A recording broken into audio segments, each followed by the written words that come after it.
This time I'm going to ask Commissioner Andrews to lead us in a prayer and a flag salute. If you would, please stand.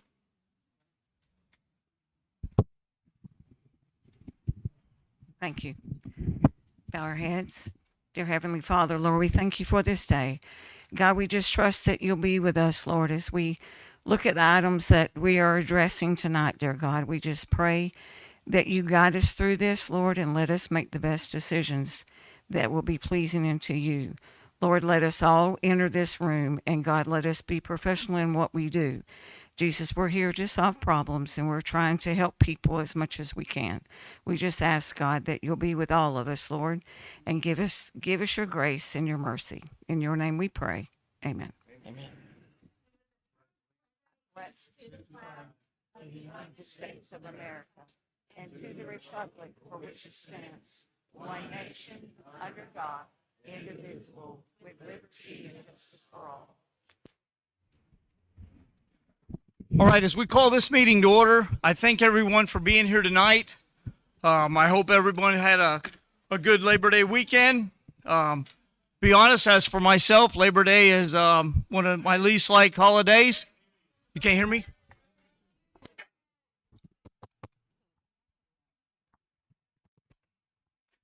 Again, I thank everyone for being here. Hope you had a good Labor Day weekend. That's probably one of my least favorite holidays, simply because after Labor Day it starts getting cold.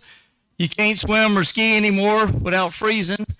But at the same time, I know there's a lot of people in this room are looking for a cold snap to come to get out of some of this heat. Specs will start biting. Hunting season's right around the corner, and it's already football season. So I said all that just to make a point to get this started. Everybody in this room has different likes, different opinions, but at the same time, one thing that keeps us all together, we're all from Bradford County. Everybody in here probably. So tomorrow, after this meeting, we're still all going to be from Bradford County. So I say that to just ask, I know this meeting tonight, there's going to be a lot of comments. I can already see it. Please bear with us. And I just pray you'll be kind in your comments. Get to the point, because that's what you're here for. But please be kind, be courteous, just knowing that whatever you say tonight, you're going to have to live with all the citizens in this room from now on, as long as you're in Bradford County. So again, I do have a lot of comment cards. We are going to hold it to 3 minutes. There'll be no trading off time to let somebody else speak for you. 3 minutes. When you come up, please just state your name, your address, and then again, you'll have 3 minutes. But at this time, as we get this public hearing started, I'm going to turn it over to our fire chief, Ben Carter.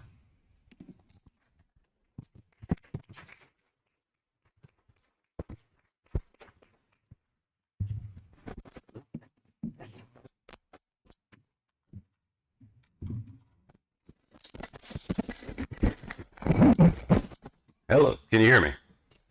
Can you hear me in the back? All right. Things cutting in and out. Let's take a hand.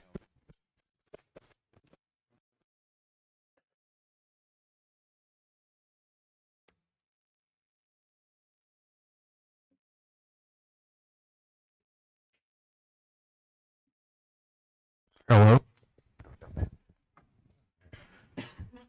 Test 1 2. Test. How about now? Okay, perfect. Good evening. I want to start this off by just saying that I really hope that tonight can be a respectful conversation of some more information regarding the fire assessment. And you know, this whole issue, I know obviously is a very emotional topic. Anytime we start talking about finances and budget, that's obviously, like I said, a very controversial topic, a very hot topic to everyone. This has never been a fire department versus Bradford County issue. And this has never been a Bradford County issue versus the fire department. We realize that as well. And so I just want to make that very clear that, you know, I truly hope in your public comments tonight that you don't attack the men and women who are doing the job, because that's, you know, they deserve better than that. And I would just ask that professionally. But with that, we'll go ahead and get started into the.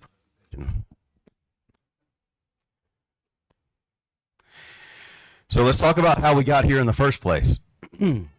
So in 2019, the fire department was turned over to the sheriff's office. I'm going to walk a little bit close over here so I don't keep cutting out of range. The fire department was turned over to the sheriff's office in 2019 due to lack of volunteerism at the time and some issues with some responses. And so on August 20th of 2020, the sheriff presented a budget proposal for the fire department, and at that meeting there was consensus from the board to bring back the fire department underneath the Board of County Commissioners. At that same meeting, the sheriff did express funding concerns. He said that the men and women currently responding to calls need to know whether or not the board is going to fund the department and what they can expect in the future. And we're still in that situation today. On September 8th, 2020, there was a special meeting called, and at that meeting was the approval of the fiscal year 2021 Fire Rescue Operations and Action Plan. And in that action plan, and along with that meeting, there was the vote was made to create a fire and rescue department combined. That was unanimous pass 5-0. They appointed Alan Parrish as the director. Again, 5-0 unanimous pass, and approve a combined budget for fire rescue, also passed 5-0. At that meeting, Ms. Roden, who was the interim county manager at the time, pointed out that the unassigned fund balance is not a reliable revenue source. The unassigned fund balance is used to help balance the budget at the end of each fiscal year. The board will need to consider a reliable revenue source to fund fire operations in fiscal year 21 and 22. So as you can see, this has been a long time discussion. This is nothing new. The plan before the commission, at that time it was turned over to Director Alan Parrish. And the plan before the commission was seeing that it was the best plan moving forward and has been well vetted. The plan's being looked at as a long-term solution, not a short-term patch. The county's done a tremendous job of investing in equipment and infrastructure. The missing piece is people. In order to have a quality department, you have to invest in people. So within that fiscal year 2021 Fire Rescue Operations Plan, there was one director / chief. There was a fire division chief, an EMS division chief, one operations captain, one training captain, 2 daily roaming lieutenants, 5 ambulances, and 3 engines. This is the operations plan this was the command structure that was approved within that operations plan. And as you see, there were 5 ambulances approved in that plan. On March 17th of 2022, the 5th ambulance was removed from service. We were under a hiring freeze within the county, and so we were down 5 personnel, which was around $500,000. And so in order to, we had the option to either fill those positions, we could staff those positions with overtime, or we could eliminate that unit. And that was the decision from the board, was to eliminate that 5th ambulance. On June 6th of 2022, it was moved by Vice Chair Andrews and seconded by Commissioner Thompson to appoint myself as the Chief of Fire Rescue. And so I've been serving in this role for just over 3 years. And this is our current operations plan, our command structure. So you have myself as the Chief of Fire Rescue. We have a division chief, training captain, an operations captain, and our fire marshal. And then you'll notice here as well that we only have 4 ambulances on the road and 3 engines, as well as an EMS lieutenant and a fire lieutenant. And so from the original operations plan that was approved, we eliminated 1 ambulance. We eliminated an administrative assistant. We changed 1 position from a chief level position to a captain. And we were at 60 full-time employees, and we're now down to 56 full-time employees. Along with that, you'll see, like I said, the division chief position and the operations captain was what was previously a division chief position. So when people say that there's too many chiefs, not enough Indians, we have 2 chiefs for this department. We're going to talk about NFPA, and I realize this is Bradford County. We're never going to meet NFPA standards. This is something that is the national guideline that all fire departments use as the benchmark, as well as lawsuits that happen when there's an injury with a firefighter. they go back and they pull NFPA 1710 requirements. And so we'll just take a look at those real quick.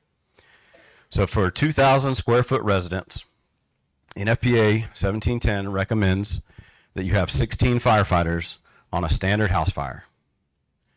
Right now, Bradford County Fire Rescue can give you 7. For a strip mall, they recommend 27 firefighters for that event. Again, we can give you 7. And for your first responding unit, so from the time that you're paged to the time you get on scene, their benchmark is 4 minutes. And our average response time right now is 9 minutes and 18 seconds. And people say, well, we don't have those big commercial structures. We don't have these large events. But this is just a short snippet of things that I've been able to pull just quickly off my phone from photos of the events that we've had here recently within the last few years. This was the motel fire in Lottie. This was an overturned semi on 301, a train versus semi in Lottie. This was the motel fire here in Stark. And yes, it's inside the city of Stark. They have their own department. However, we do respond to assist them for mutual aid. Again, overturned semi on 301. Same here in front of the fireworks store. Vehicle fire north of Lottie. And then the sawmill fire. Today, a large fire at a Bradford County sawmill is now out.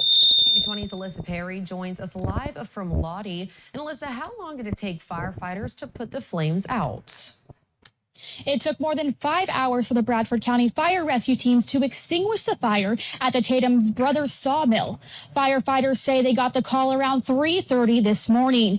Bradford County Fire Rescue was joined by crews from Clay County Fire Rescue.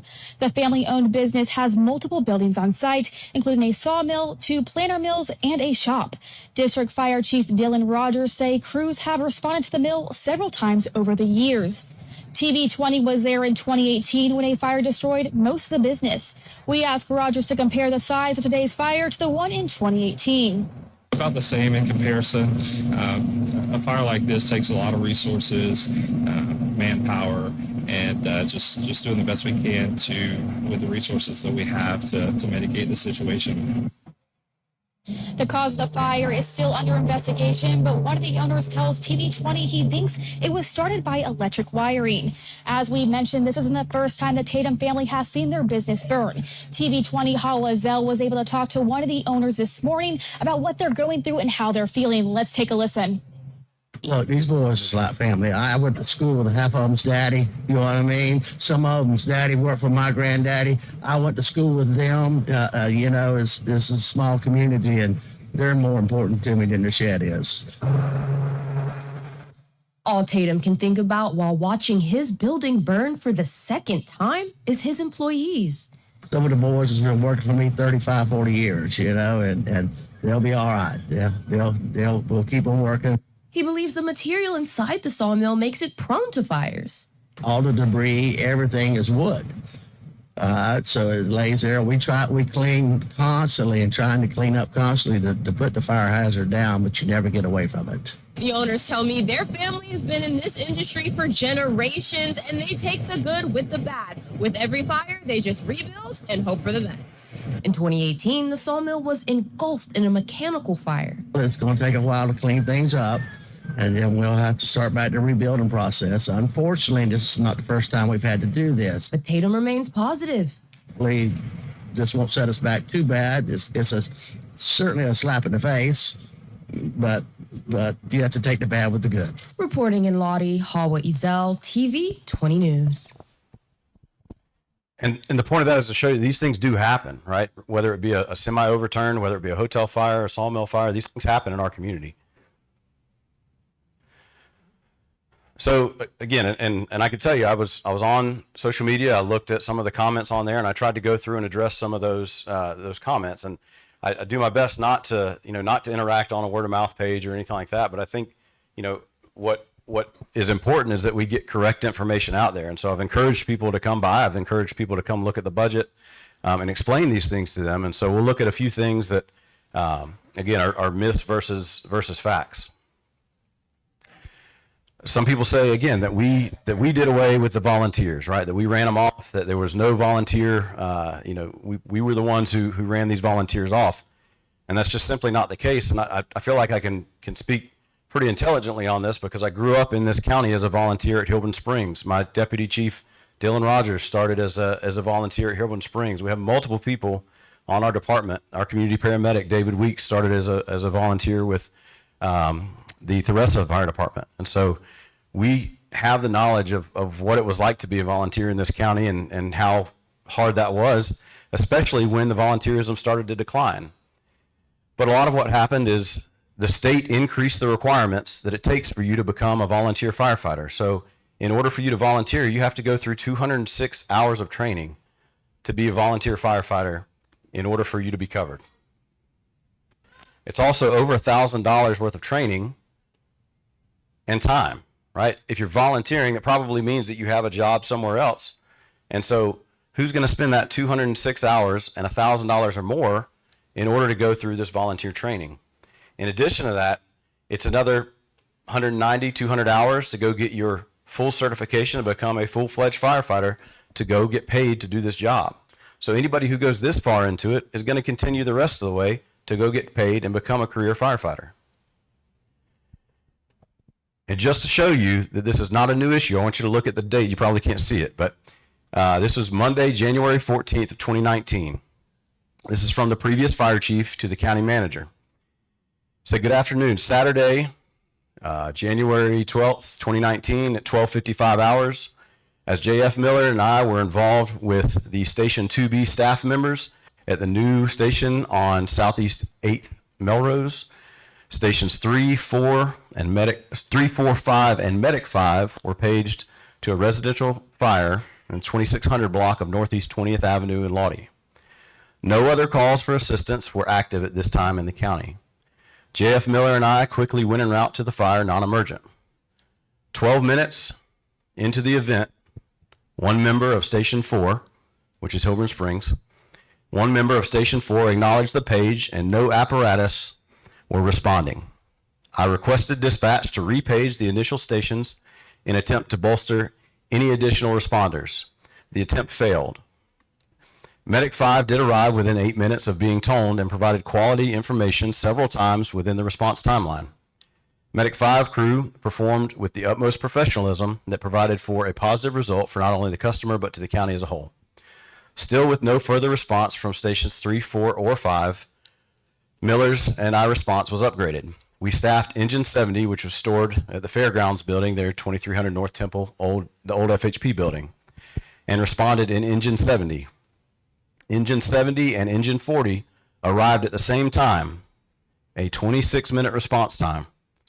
Engine 40 arrived with one firefighter whom just finished basic training last month.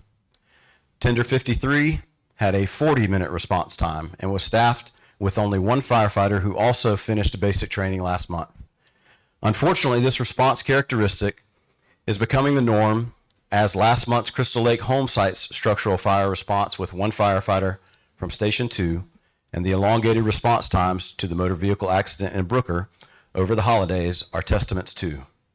I fear this action, the lack of a proper response if left unaddressed, will be the probable cause of injury or death. This was back in 2019 when there was still a volunteer system. And again, this is not something that was created by myself. It was not something that was created by this board. It was not something that was created under the sheriff. The volunteers were absent. I have the utmost respect for the volunteers in this county because we had the best volunteer system in the state of Florida right here in Bradford County for many, many years. And again, I'm qualified to say that because I was one of them for quite some time.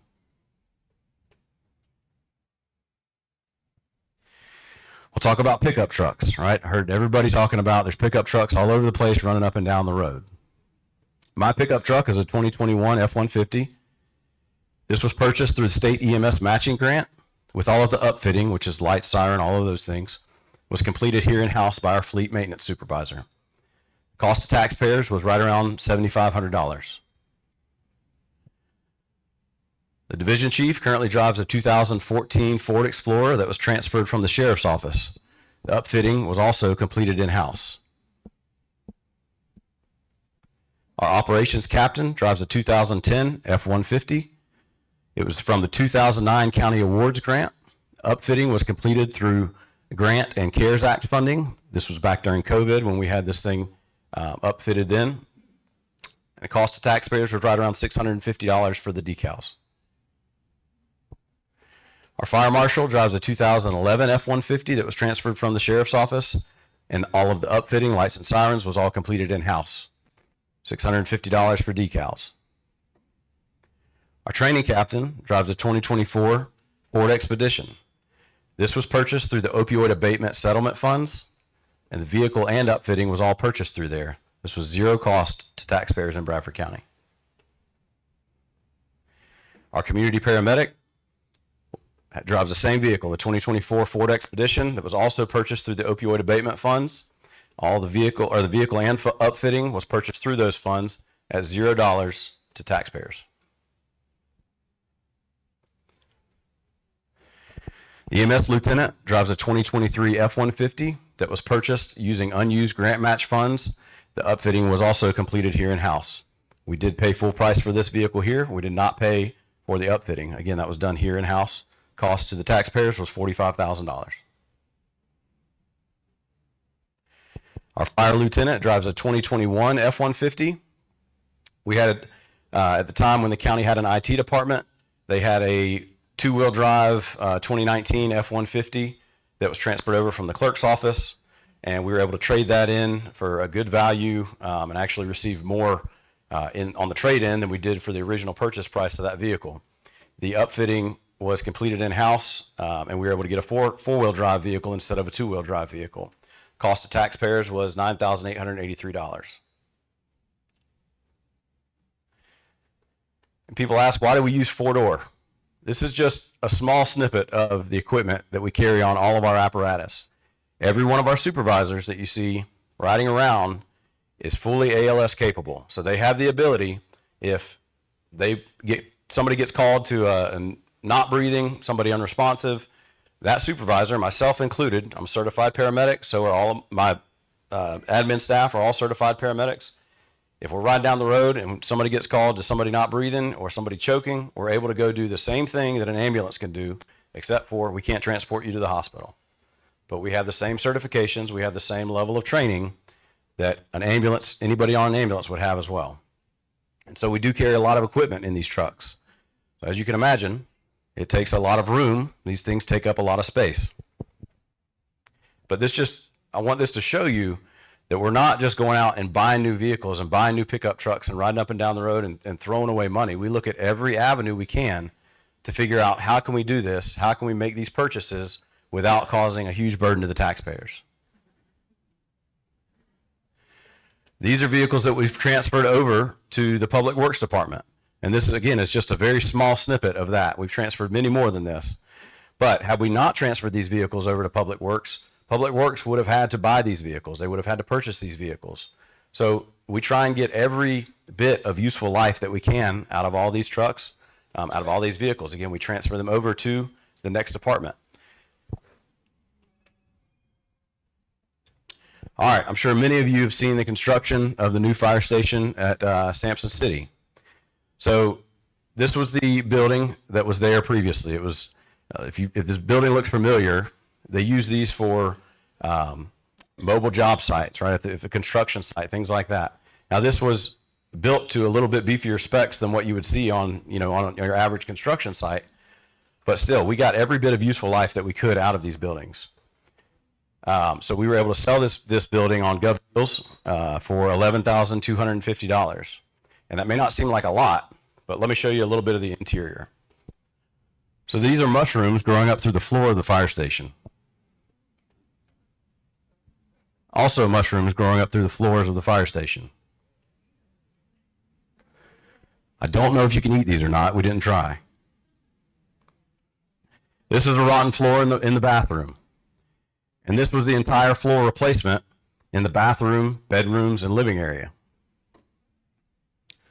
Again, from a 2019 building, right? These are not meant to be a 24/7 use building. They're meant to be a job site, trailer, and that's what they're intended use for.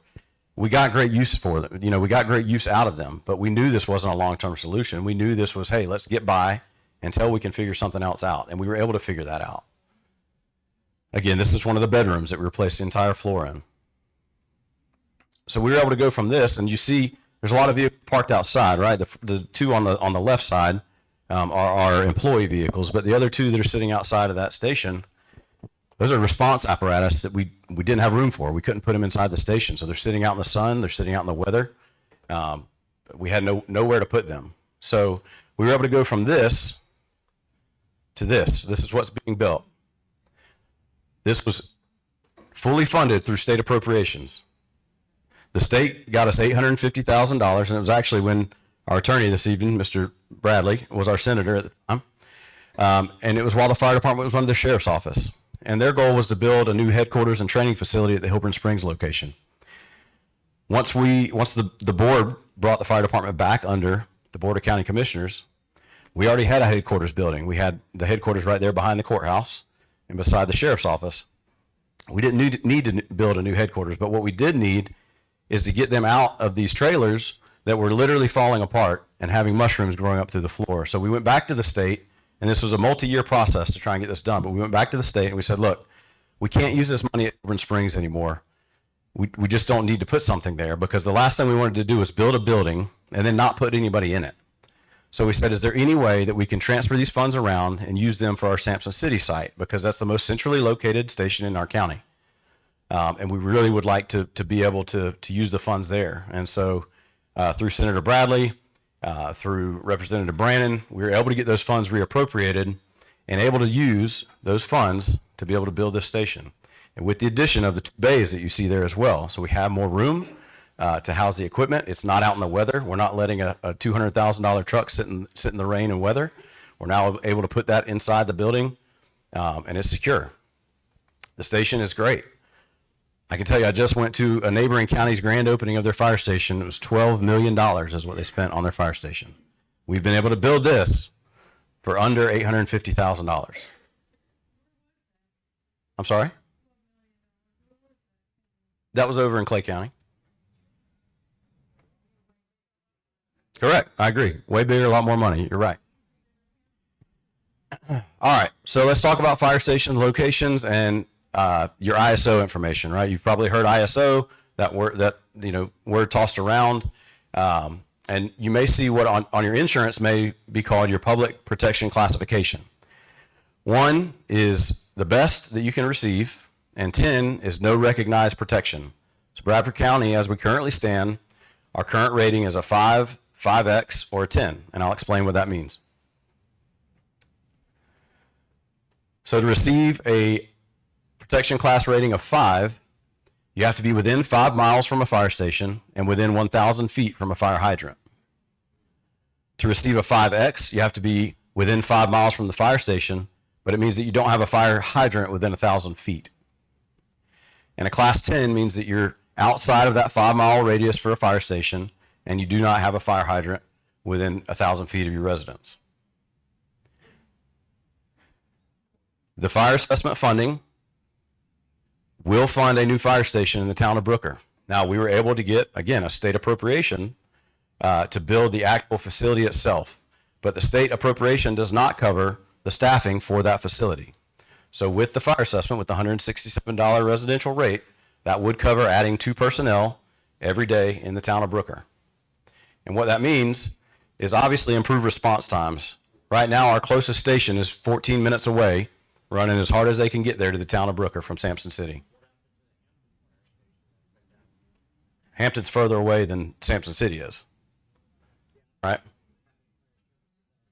Right, let me get through my presentation if you don't mind.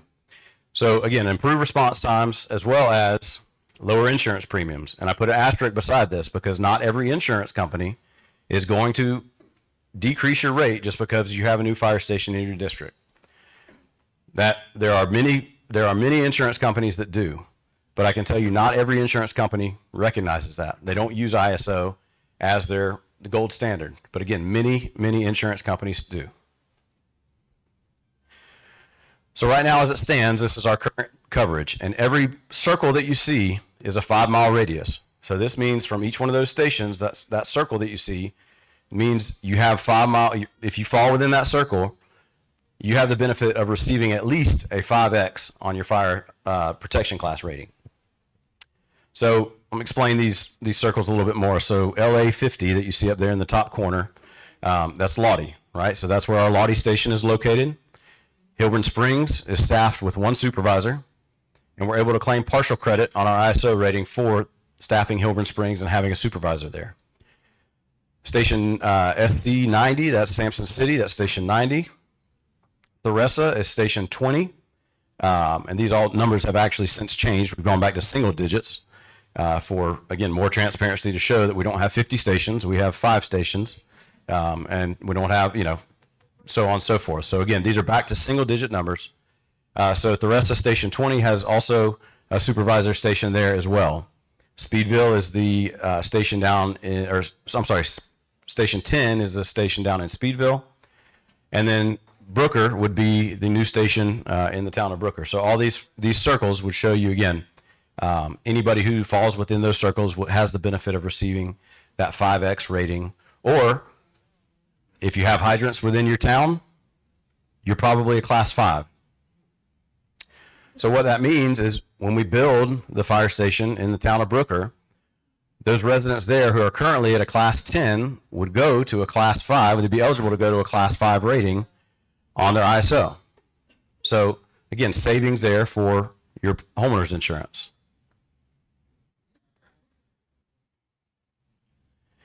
And again, this just shows you if we close stations, people fall outside of those circles. And so the more people that fall outside of those circles, if you're outside of a circle, you're a class 10, which means, again, either your premium gets worse if you can get coverage at all. I'm sure all of us in here have experienced increased premiums on our homeowner's insurance.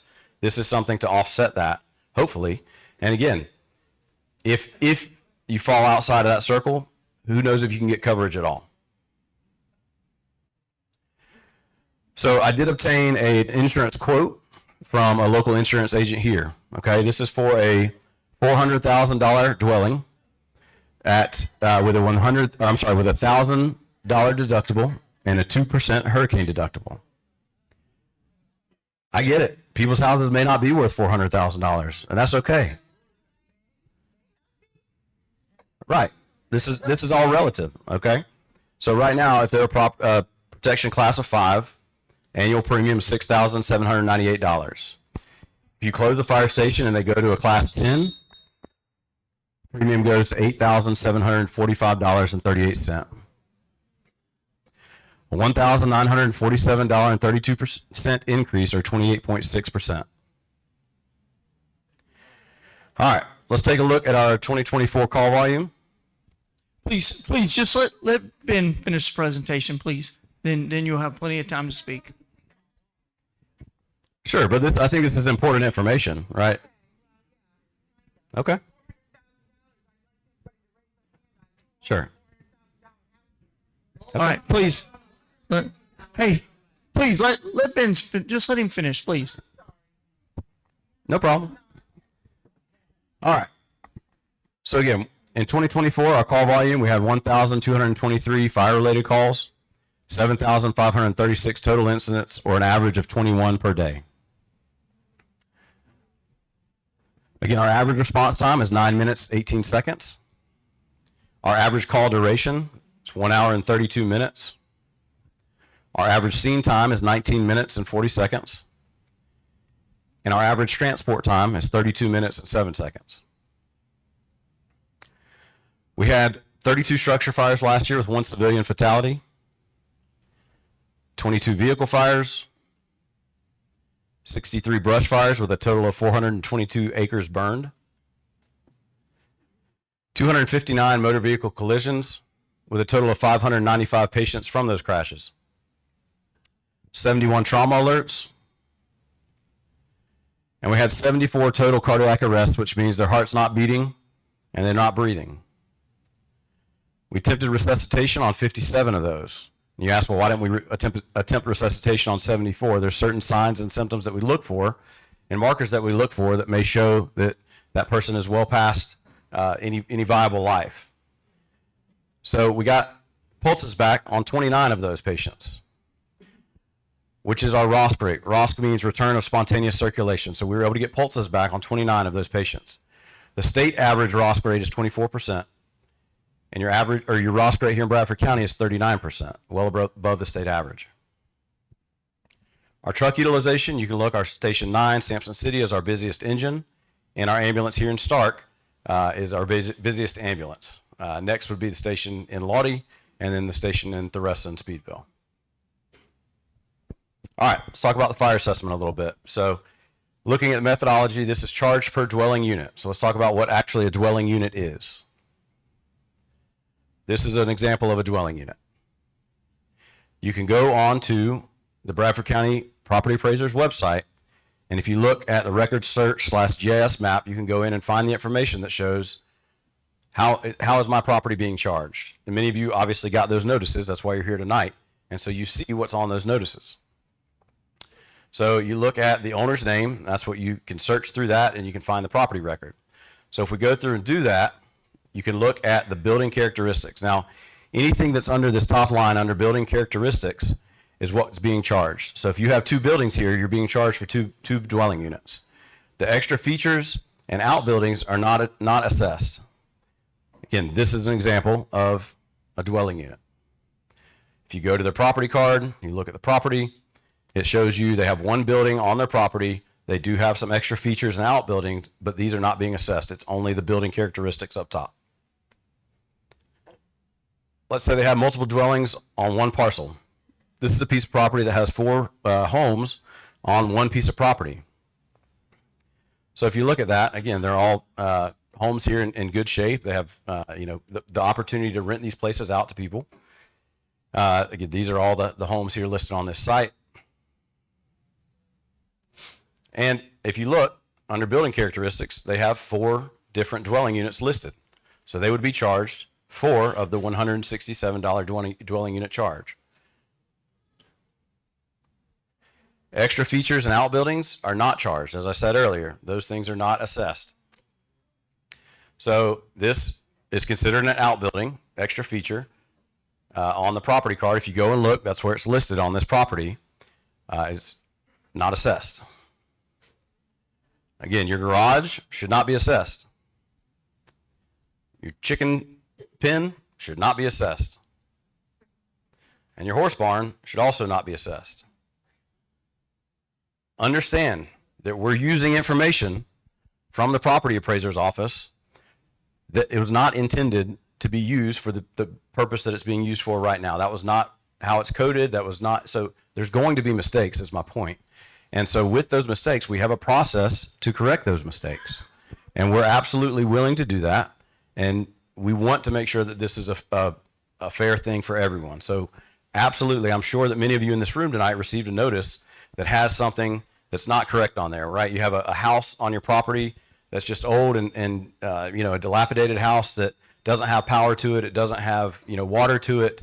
It's not a livable structure, but it's something that means something to you and your family, right? It's something that is maybe your grandfather built, and you don't want to tear that down. It has some sentimental value to you.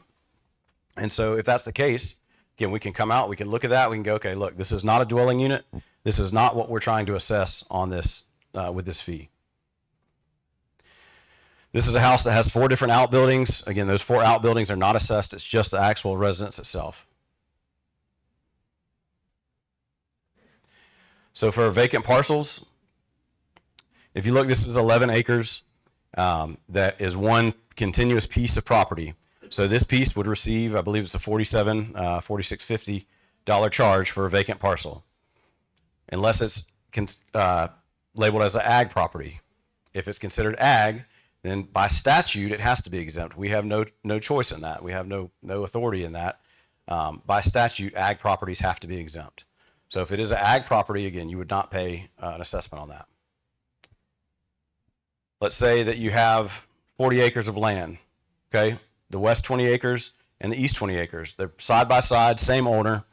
Again, you would pay, if you have both of those properties in your name and they're divided into 2 separate properties, you would pay 2 of the vacant parcel fees. However, if it's ag, then you would be exempt. You would not pay on this property. Let's look at non-residential or commercial properties. So this is a metal building here in town, and this is the property card for that building. So as you see, under the building characteristics, it has one building, and for the commercial, we look at square footage. It's based on, I believe it's 11 cents per square foot. And so we look at the actual square footage of the structure, and that's what you multiply by the 11 cent to get your rate of what that commercial property would pay. Anything else outside of there, any extra features or outbuildings, again, are not assessed. Again, another commercial property to where they have one building that's under the building characteristics section, and then everything that extra, we look at the actual square footage of that building, and then extra features and outbuildings are not assessed. Same thing. We look at the actual square footage. All of the outbuildings you see there, again, are not assessed. Again, just more examples of the same thing of if you have multiple buildings on your commercial property and it's listed under building characteristics, it's assessed. If it's listed under extra features and outbuildings, it's not assessed. Let's talk about exemptions.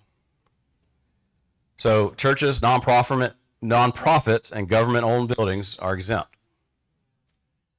100% disabled veterans are also exempt. If you're at or below the poverty threshold, you're also exempt. And anything that is zoned agricultural. Now let's take a look at what that poverty threshold actually is. Okay, so if you're a single income family or single family person living in a household, a single person household income is $15,650 or less, meets the poverty guideline. It goes up from there. Two-person household is $21,150, so on and so forth. Again, there's a grievance process. So if you have a mistake on your property card, if what you received you believe was incorrect, you can email this email right here. You can call the 6228 number. That phone rings to the fire marshal's office. Then it rings to the fire marshal's cell phone if nobody answers that. And then if he doesn't answer the cell phone, it rings to my cell phone. We will get you an answer. And I've spoken to many of you in this room. So when we look at the rate and what this generates, I'm sorry? Sure, absolutely. No problem.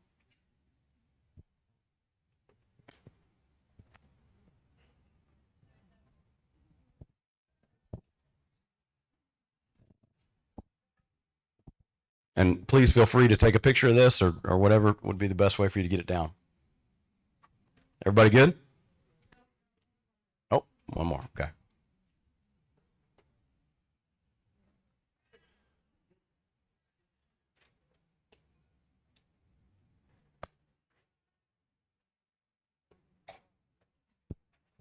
All right.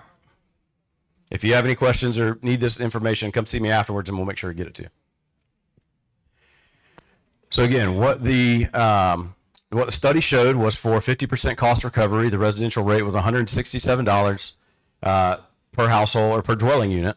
The non-residential rate was 11 cents per square foot, and the vacant parcel was $47 per vacant parcel. That's non-agricultural. What that breaks down to, if you divide that monthly, is $13.92 per month, or 41. I know some people pay their property taxes quarterly, and so this would be $41.75 per quarter. Y'all don't throw anything at me, but this is truly a comparison. Okay, it's one fast food meal a month, and I understand. I get it. Listen. Well, let me ask you, how many people in here, hold on 1 second, how many people in here go out to eat probably 4 times a month, whether it be fast food or sit-down restaurant? All right. Understood. All right, please let him finish. He's almost done. Yeah. Let him finish. All right. Let me wrap this up. Sure. So if you do go out to eat more than 4 times a month and you swap your drink that you get for water, that's literally $13 that you just saved per month. But we all have habits that we can certainly draw back on. myself included, right?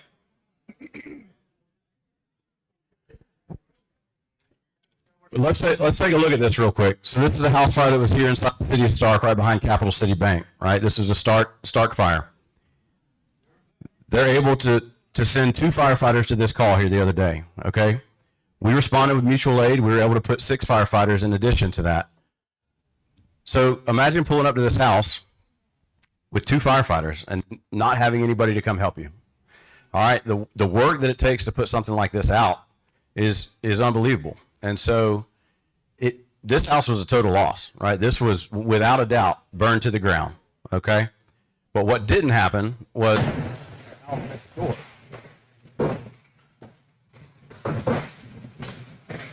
Make sure you get your help.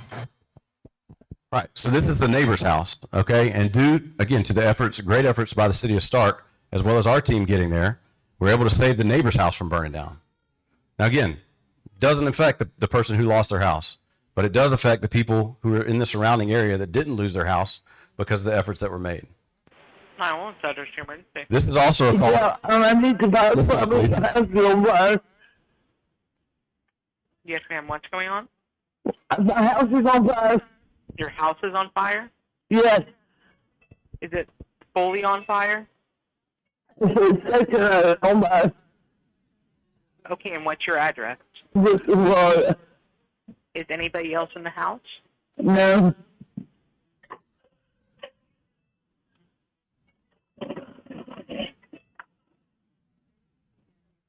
Okay. Yes, ma'am. I'm having my unit dispatched out to you, okay? Okay, thank you.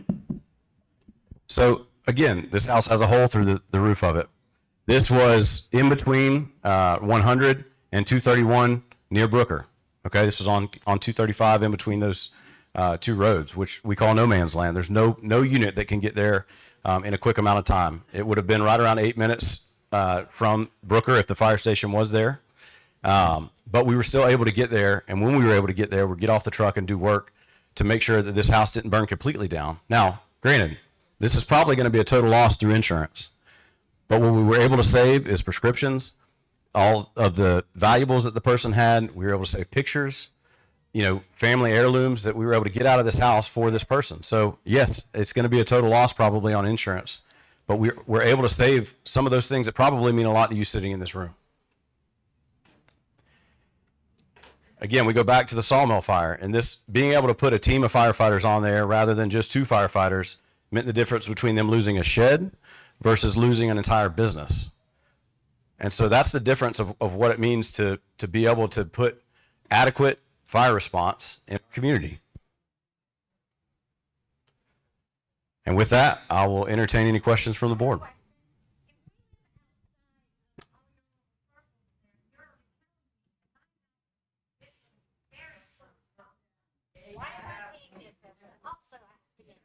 That I called EMS because I had an accident at my house. Guess what? No one responded. Told me to call Lake Butler because I live in Bradford County. I have a Lake Butler address. Y'all kept throwing the ball back and forth. So guess what happened? My children loaded me up to the vehicle and drove me to the hospital because y'all refused to respond. Sure. And I don't know the situation behind that call. I would be happy to look into it. Sure. Understood. I agree with you. Your day is an average of 9-minute response time. I am terminally ill with cancer, so is my father that lives with me. We have been back and forth to the hospital so many times. We choose not to even call 911 anymore. Why? Because every time we do, it's almost 40 minutes for you to respond, then another 40 minutes to the hospital. We have a buddy system in Hampton, Florida, because you don't even have the fire station open, that we try to help each other as neighbors, and we'll actually call each other and pick each other up, drag each other out of our house, and get ourselves to the hospital because we're too afraid to get actual help ourselves in Hampton, Florida, because you'll take 30 to 45 minutes to respond. Now, what if there's a shooting, a killing, anything, a heart attack or surgery, we may be able to survive, but you're saying it's a 9-minute response time. Bullshit. Okay. Wrap it up. Okay, at this time, we're going to go to public comments.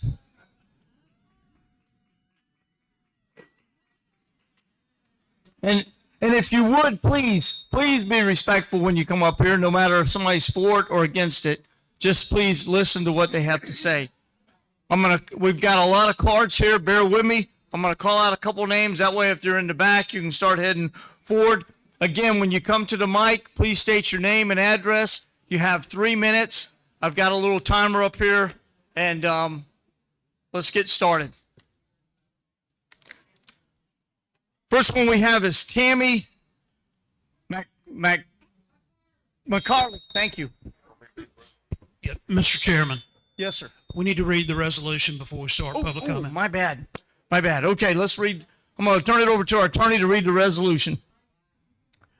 Resolution of the Board of County Commissioners of Bradford County, Florida, relating to the annual provision and funding of fire protection services and facilities, imposing fire protection assessments to fund the provision of fire protection services and facilities in fiscal year 2025-26, confirming the method of apportioning the assessments amongst benefited property, approving the fire protection assessment rates fiscal year 2025-26, and the maximum rates, which may be adopted without further notice in fiscal years thereafter, establishing other terms and conditions of the assessments, approving the fire protection assessment roll and directing certification thereof to the tax collector, amending, ratifying, and confirming resolution number 2025-05, providing the method of collection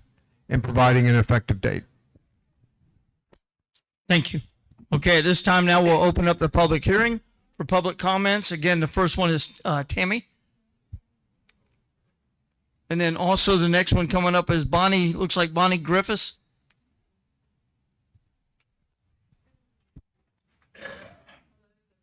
Just flip it on, man. It's on, he's coming.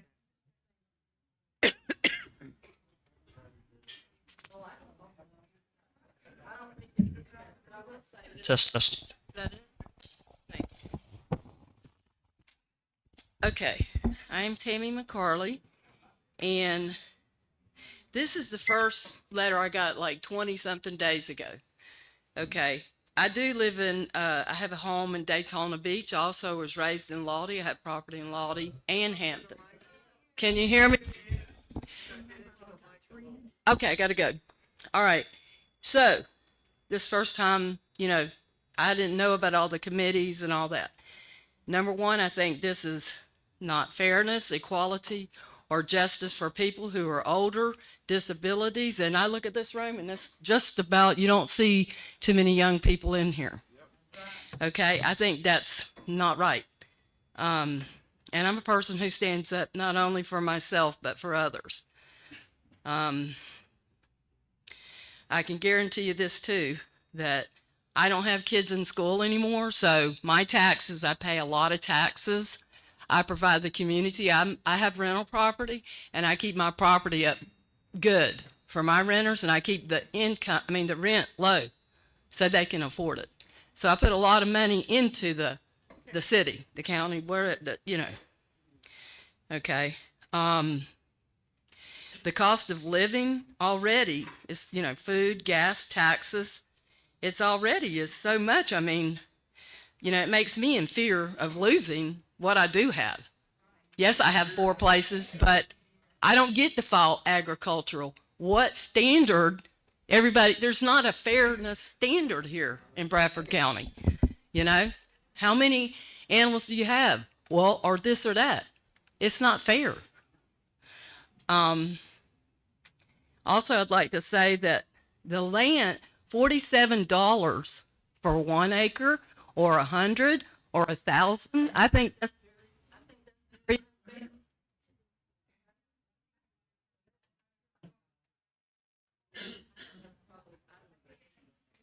here we go.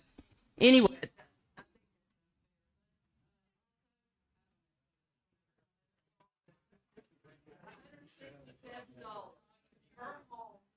It's 4 trailers I have, and I guarantee you this. If they catch fire, you can forget it. They're gone. It ain't going to help me. They're gone. No fire department's going to come out there anyway. It is Hampton. And it's Lottie. Lottie's got a better system there. But I already don't get enough help from the city, etc. Because when I have a complaint, I got people doing drugs down my little lane for years, 10, 15 years. I can't get no help. They come out there and tell me, oh yeah, this and that. And then they've lied. They lied saying I have private property. They've still been allowed to go back there. Yeah, and then fear that, oh, what are they going to do to me? You know, what are they going to do? The fear in this county, it's wrong. It's evil. And there is good people here. Again, I grew up here. Thank you. Thank you. Anyway, with that, I'll let everybody else have it. There you go. Thank you.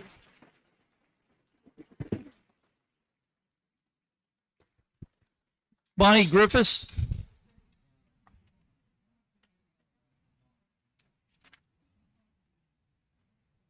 Good evening, ladies and gentlemen, Board of Commissioners. I'm not much of a public speaker, and I try not to get too upset. Speak real close to the mic. ma'am. Okay. Very- I didn't receive a notice of this meeting. I got the original notice, but I would not have known that this had been changed. Had not one of my neighbors told me. So if you're going to publish something and change it, give sufficient time that you can notice everybody that's involved, because I know some of my neighbors didn't know, and it was too late when I finally told them. Number two, $167 may not sound like much for, I'm lucky. I have a retirement and I have the ability to go back to work, but there's people here that can't hardly afford groceries. I don't know if everybody's aware, a lot of the insurance that we're able to get through the marketplace is not going to be available to some of those individuals any longer because of the new government regulations. That's something that needs to be taken into account. Another thing I see where you're talking about agricultural can't be taxed on this exemption. Why can't we get that changed? If you get a brush fire out there, is the fire department going to respond? They're going to get the same privileges I have, but I'm paying. Another thing that I wanted to say was, Lord, I lost my thought. Also, I live in Keystone. I can stand at my back of my property and throw a ball into Keystone. I can stand in the front of my property, and if I got a good arm, I could go to Clay County.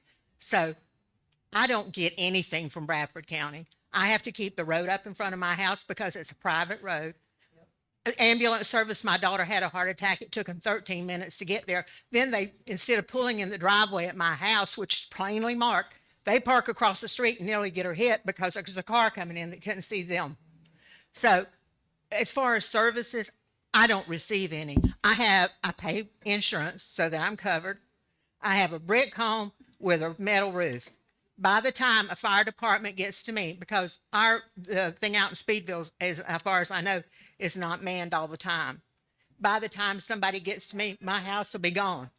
So while I'm not begrudging it, but let's make it fair and equitable across the road. Take into consideration, and I understand, and I have family members that are 100% vet disabled. They get income. If they're 100%, they get income from the federal government. Some of these other individuals are not that fortunate. I think there should be some entity. And also the budget.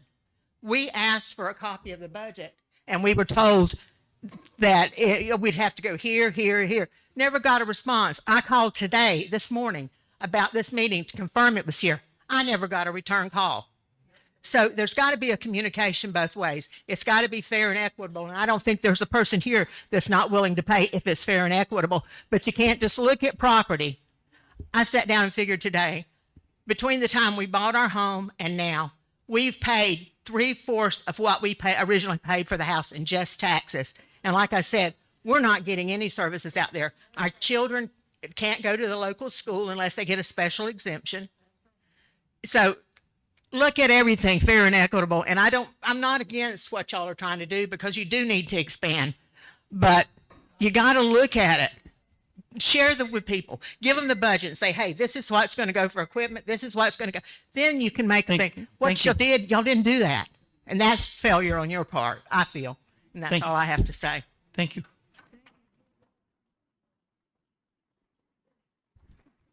Dean Papel.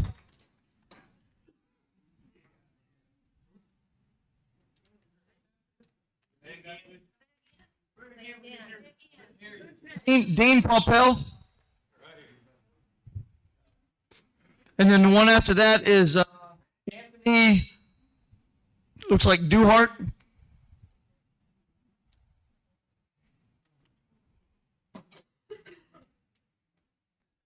Good evening, everyone. My name is Dean Popel. I live at 4661 Southeast 6th Lane in Keystone. I think it's unfair that the property tax, folks that pay the property tax, get burdened with numerous taxations. This is not a tax. This is a fee based on what I've heard and read. However, I will say this, instead of burdening the taxpayers with an additional fee, look inside the budget, okay?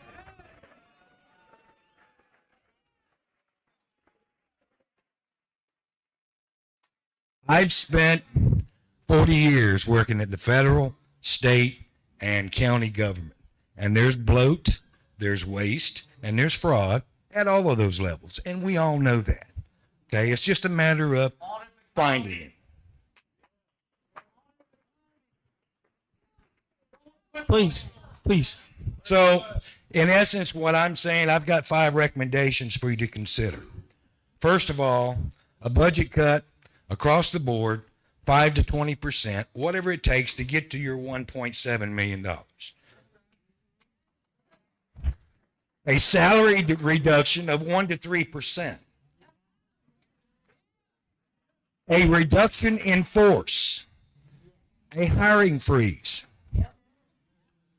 One thing you did a few years ago that I do remember seeing in 20, 21, 22, somewhere in there, there was a 1 cent county sales tax that generated about $3 million. Why not do that? That's fair and equitable. Anybody that buys anything in the county pays that 1 cent tax. The last thing I have to say is if you do end up approving this and passing it along to the taxpayer, I'll tell you all the commissioners here tonight, you will be opposed in the next election. Thank you.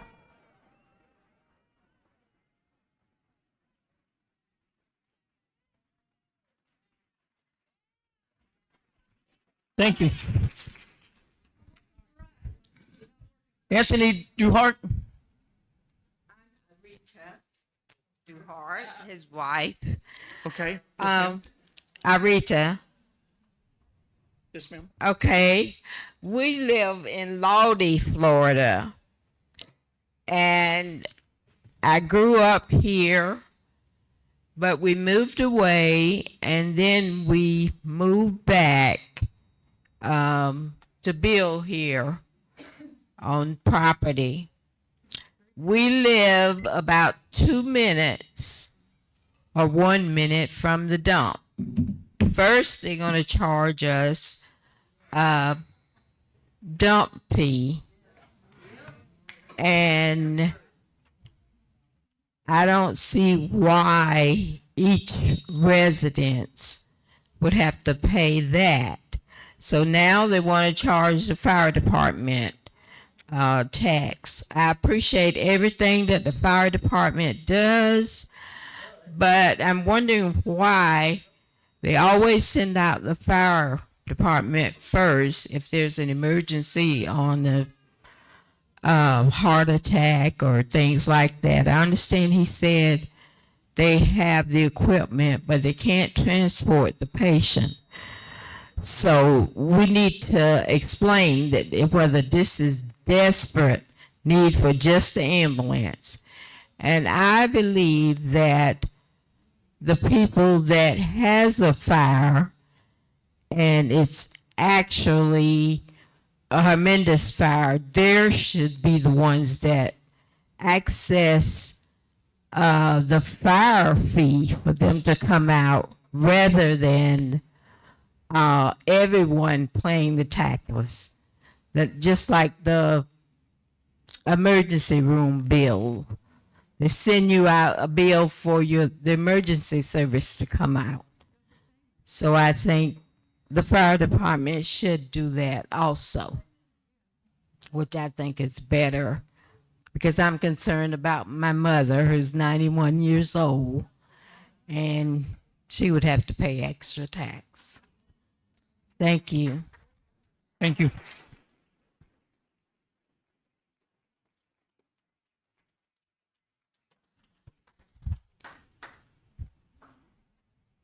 Annette Baker.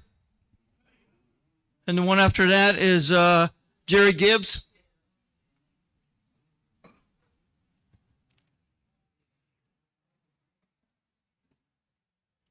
Hello, it's really Anita Baker. I live in 10100 Southwest 95th Avenue in Hampton. I'm really talking to the people that's here tonight, not so much the people up front, because they don't really listen. What's really happening, I want everybody here to understand. What's really happening here is I want that the public understands the commissioners and the managers here has overspent the budget. I don't necessarily oppose of having the fire assessment. I do oppose, I come to these meetings all the time, and they spend money really foolishly. What happens is they approved this year a $3.5 million to do the sewer for the bypass. They've already approved $1.8 million for the fairgrounds, and they don't even own the decisions for the fairgrounds. That's just giving out free money to them. They've already spent $700,000 for the fire stations. They approved last month $150,000 for the recreation department. It's my understanding that over the last 3 years, our budget has increased by $9 million, and we're in Bradford County. So what I think really we should be doing here is the people at the front should be looking at ways to implement a change in budget cuts, have good faith, show a demonstration of actually doing a committed budget cut. I come to these meetings every month and they recognize, and don't get me wrong, I think it's great that we want to recognize people for doing a good job and we want to recognize retirement people. But this is just one quick little thing that they could do. They give out plaques for everybody. How many people in this room is retired that still has their plaque on their wall? Nobody. Okay, they get put in a desk drawer somewhere. And if you got lucky enough to get a plaque, that's great. But they have these things called little congratulations folders, or they have these little things called cardstock paper. For less than $100, you could buy 1,000 of these cardstock papers, and somebody up here could be printing out award certificates or attaboys for the things that they're doing. But it's my understanding that somebody up here, and you know who it is, just spent $3,200 on a plaque recognizing the fire department. And I think everybody in this room needs to know that that's where our money's going. We don't get the okay to spend that money, but that's what everybody needs to know. Thank you.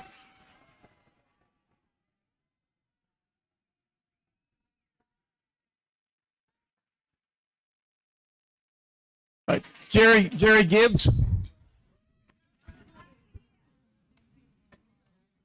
My name is Jerry Gibbs, and I live at 3293 Southeast 129th Street. I've lived in Bradford County 70 of the 75 years that I've been living. There's something I don't understand. just like the lady said about if you got 100 acres, it's going to cost you $47. And if you got, I've got 2 parcels of land. One is 1.5 acres and the other is 2.93 acres. And they're going to charge me $47 a piece for that. There ain't nothing on that property. So if it burns, let it burn. I mean, I'm just being honest. And another thing I don't understand, and I've seen this time after time after time, and I'm not taking away anything from the fire department. I wouldn't want to do their job. I'll be the first to admit that. But I see a lot of times, I've seen whether it be 2 or 3 fire trucks and a rescue unit coming to a house, and the house is not on fire. There's somebody sick or somebody that needs to be picked up and be carried to the hospital. But why are they spending the money and the gas that they're doing for those other 2 units? It don't make sense to me. And basically, that's all I got to say. Thank you.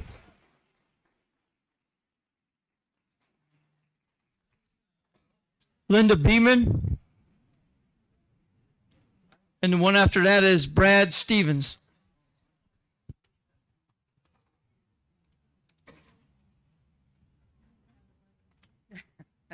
Hi, I'm Linda Beeman. Can you hear me?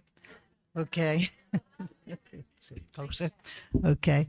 I live 4153 Southeast County Road 18 in Stark. I don't want to even call what you are calling a fee. It's more like a penalty. We've worked all our lives to get what we've got. And just to get insurance, you have to pass a 4-point inspection. If your roof is, we put a new roof on our house, and whenever our insurance was due this past year, we had to prove that we put that roof on. And we put it on in 2017, and they wanted us to put a new roof on. That's an expense, $27,000. And we may make a little bit over the level that you call poverty, but whenever you take stuff out like your food, your insurance, your car, and just the things that we've worked all our life to have, and then you come up with this penalty because we have a house on a property in Bradford County. It's just not right. It's not right. You have to come up with a different plan. There's always a different plan. Go to plan B. Thank you. Thank you.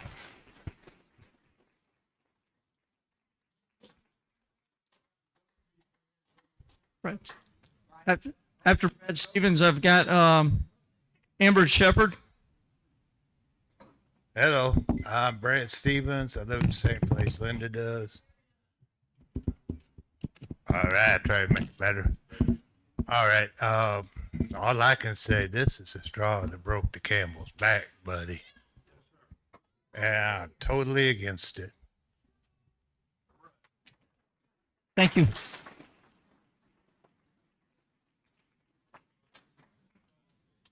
Kate Ellison. Oh, wait, I'm sorry. Amber Shepherd first. And then Kate Ellison would be next. Good evening, and thank you for taking the time to hear public comments tonight about the fire assessment. I come from a different perspective. I work for the Northeast Florida Economic Development Corporation, which is centered here in Bradford County, working to attract businesses to the community, working to bring revenue and economic growth and jobs and new opportunities for our community. So I understand that there are real concerns about this proposed fire assessment. Anytime a new cost is introduced, people worry about how it affects their families and their budgets, and those concerns are real. But we also have to look at what's at stake for Bradford's future. Fire and rescue isn't just about emergencies. It's about creating a safe, stable community where families want to live and businesses are willing to invest. When companies consider locating here, one of the first questions they ask is, do you have reliable fire and rescue? Will my investment be protected? Can my employees, families count on you? And if we can't answer yes, we lose opportunities before they even get to the table. We've met with over 150 businesses in the last year looking at and considering Bradford County for the future. We're talking about a large-scale R&D innovation manufacturing hub being built out in Bradford County. These are real conversations that are really happening. The reality is, without the funding, our fire services face cuts that could mean slower response times and even station closures. That's not just an inconvenience. That's lives and homes and jobs on the line. I wouldn't want that for my family member or anybody else that I care for. This assessment would create a dedicated funding stream for fire services, keeping stations open, ensuring crews have the training and equipment they need, and making Bradford County more competitive for growth. There are also exemptions in place. 100% disabled veterans and households below the poverty line or at poverty could receive relief. Perhaps there could be consideration to increase that poverty level to 200% of the poverty level. There's options that are available. When you break it down, the $167 annual fee does come to about 46 cents per day. And what it provides is a reasonable investment in the safety of our families and the future of our community. That said, accountability is essential.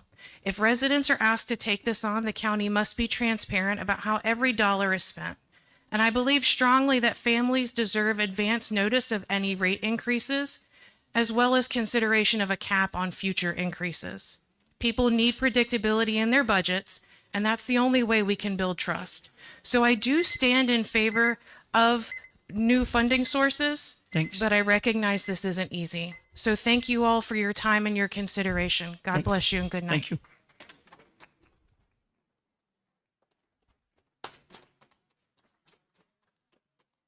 Kate Ellison, and then the next one is Carol Montgomery. Hi, I'm Kate Ellison, 971 Southeast 32nd Way, Melrose, Florida, 32666. I own 2 houses, so I'm going to be paying 2 of these new fees. I've been to the meetings where you all discuss the budget and you publish the budget once it's formed. I have observed that you've been tightening your belts for decades, and you have done hiring freezes and you've done 10% cutbacks. The budget has already been cut, and all the departments have been scrutinized for ways to save money. When you sit and listen to what they're actually doing, they're trying to find ways to save money every single year.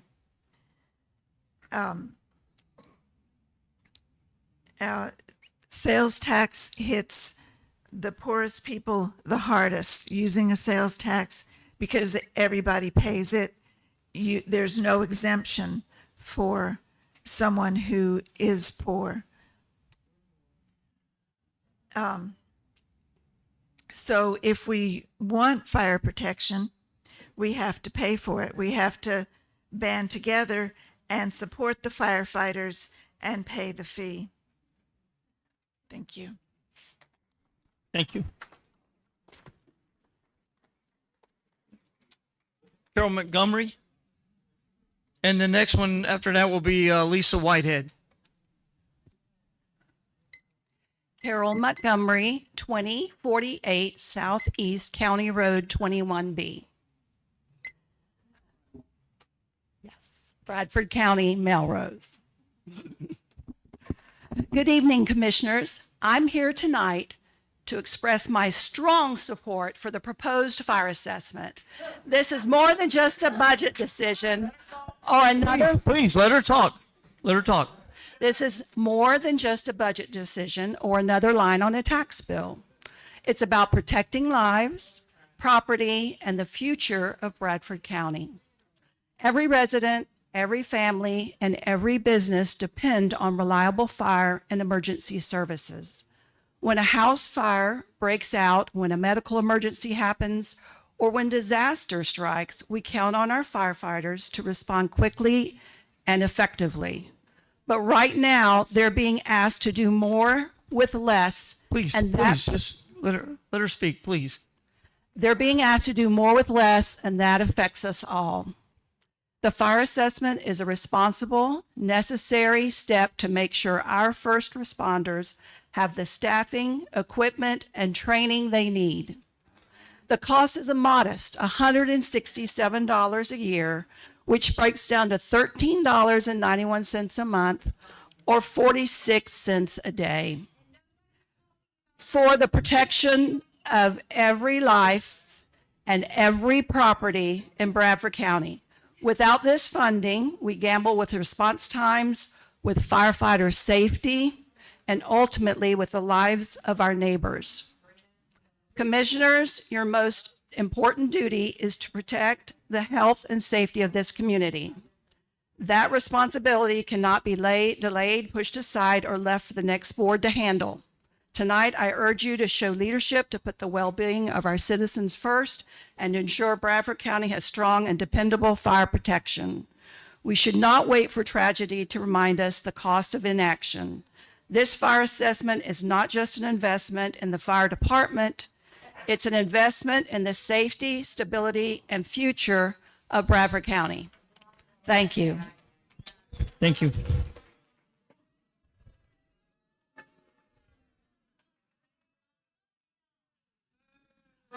And listen, please, if be respectful, and I'll be honest, there was still 30 seconds left on here. So I don't know who a lot of these people are. I don't know. I'm just pulling them right off the top. So please be respectful. My name is Lisa Whitehead. I live at 4853 Northwest County Road 125, Lottie, Florida. I oppose this, and the reason being, a lot of reasons. Number one is it's outrageous for me personally. It raises my taxes 24%. And my house is a $50,000 house. It's not a $400,000 house. And I live very mildly, meagerly, and so this does affect me differently than it does some people. But we're all older. There's a lot of us older people here. But also, I'd like to know how that money's going to be spent. I'd like to see the budget. I feel like this is being rushed. We're being pushed so you can go ahead and add it onto the tax assessment in October. And then in here, I've got two separate pieces of paper, and it talks about Lottie. I live in 5X, okay? So when they make it to my house, it's wood and vinyl siding, and it is a home. It's going to be burnt to the ground, okay, by the time they get there. And I'm good with that because I chose to live out near Forest Preserve. But here it says the city limits on one. I don't live in the city limits of Lottie. And the other one, it does say within Lottie. So it's very unclear to me. And once again, I'd like to say that I am against it. Thank you. Thank you.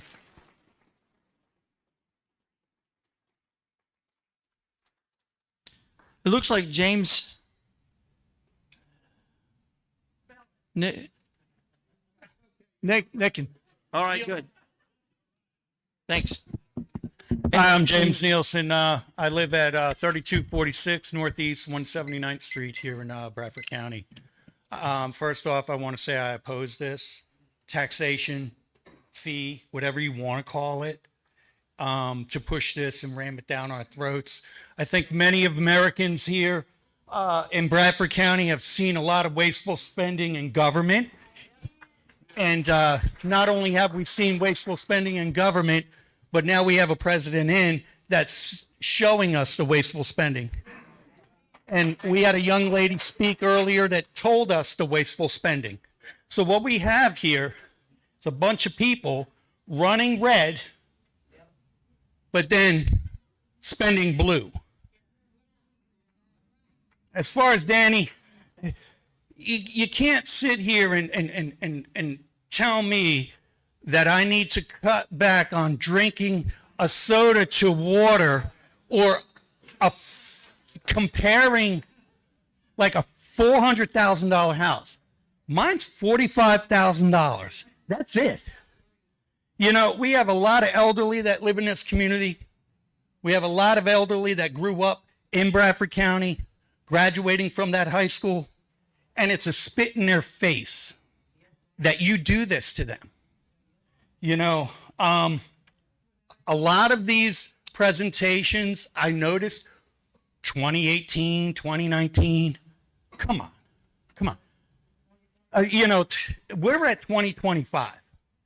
Don't try to strike fear into the people to pass a tax. And don't say it's not a tax, because if we don't pay it, what do you do to our home? Yes. You sit here and say it's a fee, but it's not a fee, because a fee, we have a choice not to pay. And you are ramming it that we have to pay it. So, I mean, you guys are in office, you're doing a job that you ain't doing. Trim the fat. Drain the swamp. There are people that are standing around doing nothing, getting paid. If you don't want to put in an honest day's work and you want to stand around with your new modern 2025 cell phone and text and do all Twitter or whatever, it's nonsense. You are coming out of our tax money. We pay taxes every year. We have no problem with paying property tax. The fear in your eyes when you hear DeSantis talk about, hey, we're going to do away with the property tax. Oh my God, where am I going to get the money? Where am I going to get the money? But I want to tell you folks that this is not just a one-time fee. It's a fiscal year fee, 4%. And do you really think these people are going to say, oh, well, we're going to only do 2? No, they're going to run it 4, 4, 4, 4.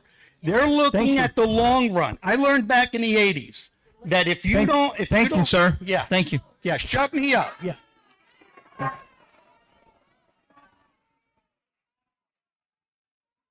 And Anthony Hayer.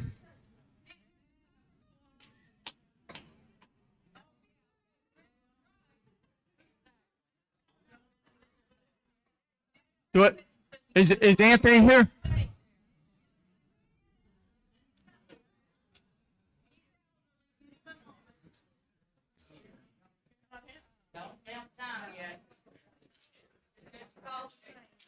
Is Anthony coming? Okay, I'll go to the next one. Elizabeth Crew.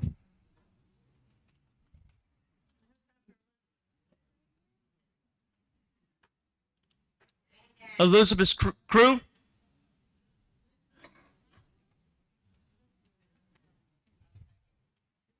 Adam Hudson.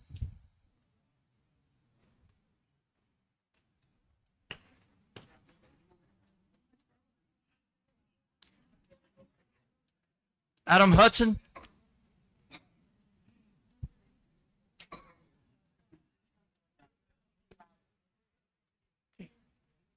Adam. I'm Adam. So I'm a lifelong resident. I'm Adam Hudson. I live at 625 Southeast 43rd Street, Keystone Heights. Sorry. Better? All right. So I'm Adam Hudson, live at 625 Southeast 43rd Street. I'm for the fee. Now, before I hear boos, just listen to it. It's for a good cause. Because I hear that a lot of y'all are saying, what does a fire truck do? You have an ambulance. Well, a fire truck isn't just for fires. If you fall down in the middle of the night and you can't get up, that ambulance in that area might be gone. Fire truck's going to come pick you up. Okay? Okay, I'm just hitting all the points I've heard. All right. So a fire fee, y'all are asking where it's being spent. The fee, where it's going to be spent. It's tax or fee, but it's actually labeled as a fee.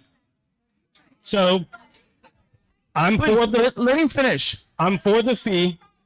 The fee is in a separate account. If I'm not wrong, an assessment Let fee him goes to- finish, please. The assessment fee is in a separate account.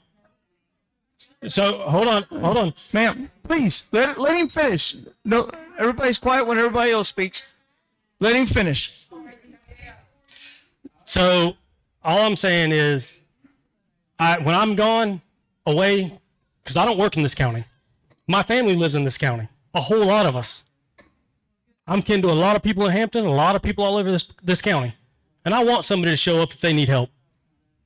I do, I really do, and I hope you do too. I mean, we're all older, but I get that a lot of y'all older people, and I'm getting there too. We're on a fixed income, correct? Yes. I propose that with this fee, that we don't do a 4% every year. It says they could do a 4% every year, but they don't have to. Is the thing. But Please, let him speak. Let him finish. after the fee is in place, and I do believe we're at max at 10 mil right now on your taxes and my taxes. I pay them too. They can lower that millage rate. They're going to have to if they want this to happen. But they could. But I'm just going to say my family lives here and I have a bunch of them. I ran my own sister. Just address the board, please. Yes.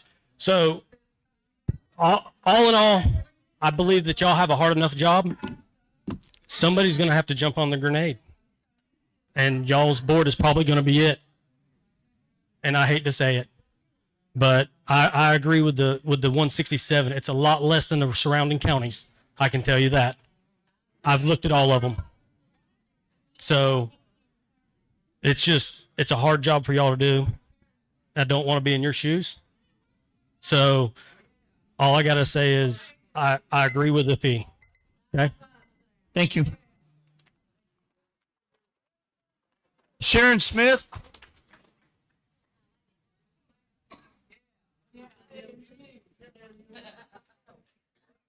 And the next one is Robert Smith.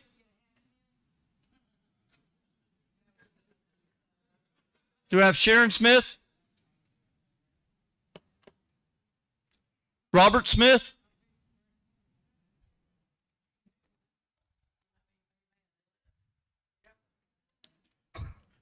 Ron Williamson? Ron Williamson? He's come, I think. Alan Summers? Mr. Reddick. Which one? Elizabeth Crew. Atwood. Right there. Elizabeth Crew? Yes. Atwood. That's me. I have a question. How about the people that were here first that filled out our applications, and there's been like 20, 30 people here. I was actually the first to fill out that form, and was here at 5 o'clock waiting. Okay, all I did was just pick them up. I didn't sort them out. Okay, go ahead. Okay, thanks. Go ahead, ma'am. I'm Okay, sorry. my name is Elizabeth Atwood. I live here on Morgan Road. My problem I am against what you're asking for. It has nothing to do with the fire department and the emergency services. They deserve the very best they can get in the way of financing. They need to be paid properly. They need to be trained properly. This is not that issue. The issue is the way you have gone about charging us this amount of money right here, right now, this year. This is something that we should not be having to pay for this year, first off. Next year, maybe, but I still think the amount of money that you're asking for right here at the top, and then with the additional 4% every year afterward, which we know, unfortunately, say what you will, where politics are concerned, unfortunately, that 4% is going to be added on every year. It's not going to be stopped. It's not going to be reduced. It's not going to be changed. They're going to continue it as long as it gets written down for this first time. It is not going to be $167 next time. It's going to be 4% higher than that, and then 4% higher than that. That is the problem that I have as a resident. I am a widow. I live on a piece of property that my home does not appreciate, it depreciates. It's an old trailer. I live on Social Security. I am retired, but I don't have two incomes. I have Social Security. I am not of the financial elite. There are many people that $167 this year, and however much it ends up being forever and ever, it does not affect their abilities, their money, finances. It does not affect them. $167 a year extra on top of my taxes affects me because it's money I have to come up with every year for my taxes or lose my home. Okay? Yes. And it's not what the money's for. If the money is going directly and only for the fire department, that would be all just lovely. But I know that's not necessarily the truth either. I would want to know exactly how that money was going to be spent, by whom, who was going to be in control. And I thank you very much. Thank you. Ron Williamson. And the next one is Alan Summers. Yeah, my name is Ron Williamson. I lived at 4442 Southeast County Road 21B. Kind of been with this county since like 1964, so I've been watching the rates all along. I've only been to these council meetings 3 times. One was because they wanted to raise the rates on our electric bill, put a charge on there. The second one was one for a fire department. They wanted to do something, which is absolutely the worst presentation I ever saw in my life there for a presentation talking about a fire department. This one was actually pretty good. I appreciate somebody learned how to use the PowerPoint system and actually show us some slides this time. And this, your latest fee, which is, really a bill that I have to pay, was like the trifecta in my life for the last 3 months. First of all, State Farm calls up and says, we got a deal for you. Hey, your insurance has been cruising along pretty smoothly. We thought we'd screw that up for you. So your $900 rate that you've been paying for your little 2-bedroom house there is going up to $2,200. So you need to pay that. You need to pay that here by yesterday. And on top of that, I said, well, let me go see what Bradford County is doing to me tax-wise here, because I usually follow that. Went online, downloaded all the data, paid the fee to download the data, because you don't get it for free. You got to pay some fee to get your data. So I did that, and holy cow, you're raising my property taxes by 14.4% to $4,400 freaking dollars. And I'm going, good God. And as I'm trying to go, now let me see what adjustments I need to make to cover that little bill coming in, I get this letter saying, congratulations, you're getting a new fee of $167 to pay for fire stuff. And I'm going, what's next? I thought that came out of property taxes, that bill that went up. What's the property taxes being used for? I'm going, my God, how's this thing going up? And then I talked to Howard Wanamaker, who's the county commissioner for Clay County, because I know him very, very well, and the fire chief at Clay County, because I also know him, because I couldn't get anybody to call me back for a while here at Bradford County to tell me what was going on. So I said, let me talk to my friends at Clay County. They probably know what's going on in Bradford County. And they did. They filled me in on some of the information, what's going on. They're kind of shaking their head a little bit. But yeah, that's what Bradford's got to do to kind of keep their fire department afloat. I said, good Lord. I looked up a few more stats, and I'm going, out of the 67 counties in Florida, they rated them from the county that pays the most property tax to the county that pays the least property tax. I'm going, Bradford's got to be down here quite a ways here for this little county. No, they're number 17th in the state for charging property taxes. I'm going, you're kidding me. I'm going, Clay County's number 36 in Clay County. They got a lot of water in Clay County. I mean, they're not that high. And I'm going, my God, where's all this money going to? So if it was me, do something to figure out how you can squeeze this into the property tax so we don't have this extra. Honest to God, it's a tax, because if I don't pay it, you're going to put a lien on my house and you're going to take my house. So it's just getting to be too much, guys. It really is. So I appreciate if you would take a look and see what you can manage something here to knock off this extra fee. And I know we got to have a fire department, but they're kind of like front pockets. Normally you don't need them, but when you need them pretty bad. So, all right, thank you. Thank you.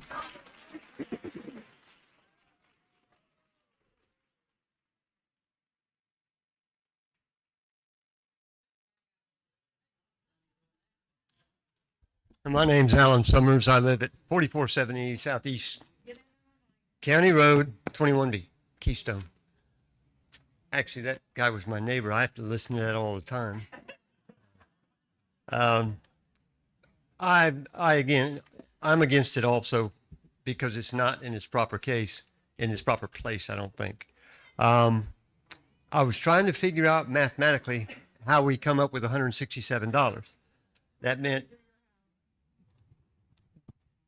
meant that there is a fixed number divided by the number of houses or residences or land property owners.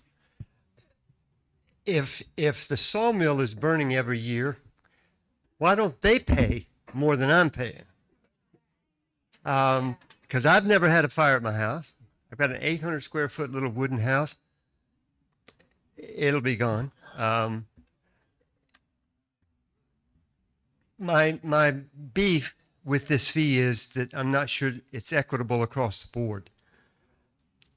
If 2 miles from my house is 23 acres filled with 3,000 million trailers, now I want to know what that landowner is going to pay. Because if there's a fire in one of those $300,000 trailers, that motorhome, believe me, Bradford County going to go there to put that fire out. It doesn't seem fair to me. I've got a little 1 acre spot there, and he's making $1 million a day, and they're still going to cover the fire in his lot the same as he's going to cover it in mine. So all I'm asking for is a fairness for everybody. And if you're going to charge me $50, fine, but you better be charging that man $1,000. So that's all I got. So thank you. Thank you.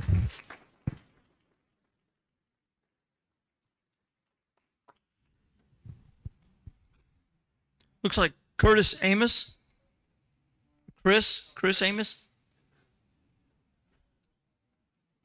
Next one is Winsley Collins.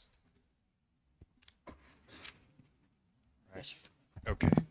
I'm going to pull this out so I can get it on my face. Hi there, my name is Christopher Amos. I live at 7155 Southeast 2nd Place down in the south part of the county. There's been a lot of talk about fair. My issue is the means being wrong. And, you know, if you steal $100 from the little old widow that doesn't have much money, or you steal $100 from a millionaire, you're still stealing $100. So I'm a Bible-believing Christian, and I appreciate the opening in prayer for this meeting. I'm kind of new in this county, so this is my first time being here. I do appreciate that. And as such, the Bible informs me that stealing is wrong. And if we have a means to a good end, it still matters what the means is. And the bottom line is, y'all, figuring out a new method or line of funding to take people's money, it's still our money. And I think everyone loves firefighters. Nobody's got anything against firefighters. It's like nobody hates cute little puppies. We all love firefighters, and we want good services, and everyone appreciates the public servants and all that kind of stuff. But I do have a little bit of objection to the presentation, opening the thing up with a little bit of, look what we can do for you and what happens if we're not there, and the fear kind of thing. I remember, look what happens if you catch this flu from China. Everything's going to be terrible, so we shut down our national economy, and now groceries cost twice as much as they used to because we screwed everything up for that. But anyway, ladies and gentlemen of the board, your approach for increasing the revenue, it sure seems dishonest. And the response could be, it's like, well, we notified you by mail and we put it in the Bradford Telegraph, but that's no different than me putting a Post-it note on all my neighbors' doors saying, hey, in a few weeks, I'm going to come by and I'm going to take something from your houses. And I'm going to do it again next year. Maybe I'll take a little bit more. And just because I told you about it beforehand, I guess it's okay. Yeah. So anyway, my concern is, can we otherwise balance the budget? I don't have a lot of facts and figures in here, but it's all of a sudden it's like, oh my goodness, somehow we need 1 point something extra million dollars. So we're going to look around and figure out, okay, how can we invent a new method of taxing the citizens of the county that is circuitous to the method that is already in place that should be working? And my next question is, more importantly, where does this line of thinking end? Because there's the next thing we identify that we need money for, we come up with another assessment for that. So I would propose that we look at figuring out the budget we have to work with, recommend the board dissolve this resolution, balance that budget. Otherwise, I'd like to see some seats on this board overturned and filled with honest folks who aren't eager, who are not eager to spend other people's money. Thank you. Thank you. I can get that thing in here. Collins is next. And then after that, David Skinner. Oh, okay.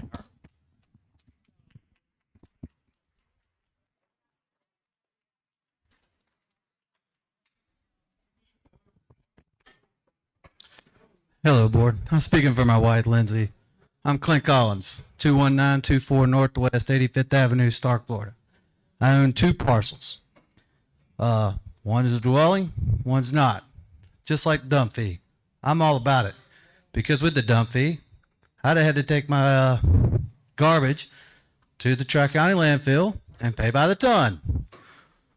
Yeah, or burn it, And if I burn it, I'm going to need a fire department. So with that, I'd like that fire department to be funded out of a designated fund.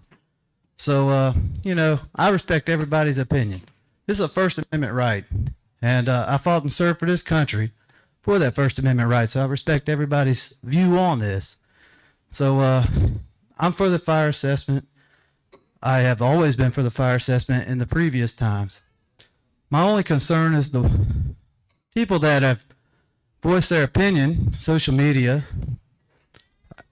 complain that they don't know anything about. Well, I've been at county meetings over the years many times. I go on the website, I go on social media. They're on social media enough to know about tonight and about what's going on when what they got, but we can get it telegraphed at the end of the day. I think the fire assessment is needed. Others may not. I respect everybody on the board's position. It's not an easy job. You got elected to make decisions that are going to make somebody angry and somebody happy. So God bless you guys, and God bless your decision in whichever way you go. Thank you. Thank you. David Skinner. David Skinner.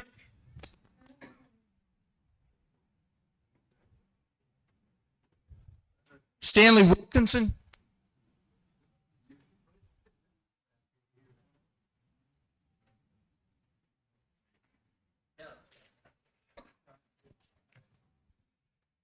My name's Stanley Wilkinson, and the reason I don't want this particular tax is because I live 12 miles out of the city. There's no way the fire department's going to get out there and save my house, so I'm just wasting money. I don't like wasting money. I work too long and hard to get it. And I'd like to be able to pass my land down to grandkids, great-grandchildren. That's really the reason I'm here tonight, to say I don't really like this tax. Don't like no taxes particularly, but I know we have to have some. But just the way I feel about it. I hope everybody else is concerned about it. Thank you. Marshall Rawson. And then next is Christina Crawford.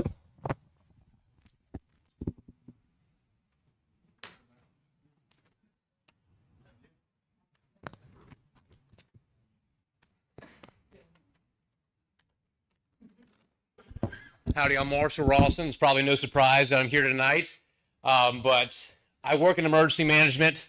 I recognize the importance of fire and police. That being said, I also run a small business, and I have a household that I have to run. County taxpayers and county homeowners have to live within their means. So should government. Our local government can't simply say yes to every proposed expenditure that comes their way. In one way, the fire assessment fee is a more honest tax than your typical property tax, and that at least we know where it's going. But the issue is, when you combine that with an increase in property tax already, that is not acceptable and is not equitable for our community. When real estate speculators have already artificially driven up the price of homeowners, and homeownership has become unaffordable for many in our community, this is an extra burden that we cannot afford.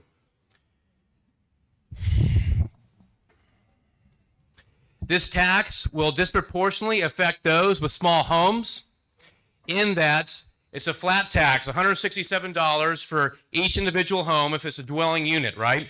Meanwhile, commercial real estate and RVs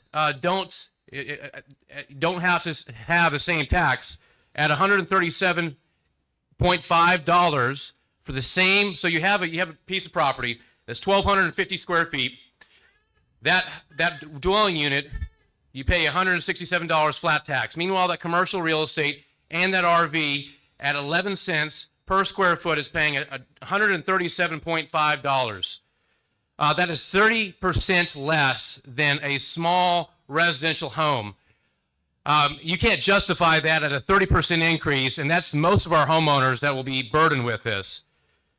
Additionally, maybe we should start looking at the fact that we can't continue putting residential development in the south side of our community when for every dollar that we get for new residential development, it costs us $1.25 to pay for it. When we're talking about EMS, we're talking about fire, police. Bradford County residents shouldn't be paying for new development in this community. The solution is moving away from property taxes across the board, but particularly for those that have homesteaded their property, and moving towards a sales tax and a consumption tax on new development. I stand with the Bradford County taxpayer, and I oppose this new tax. Thank you.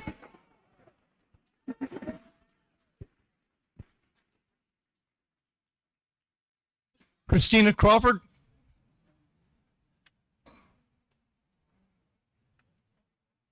And next is Bo, looks like Haston.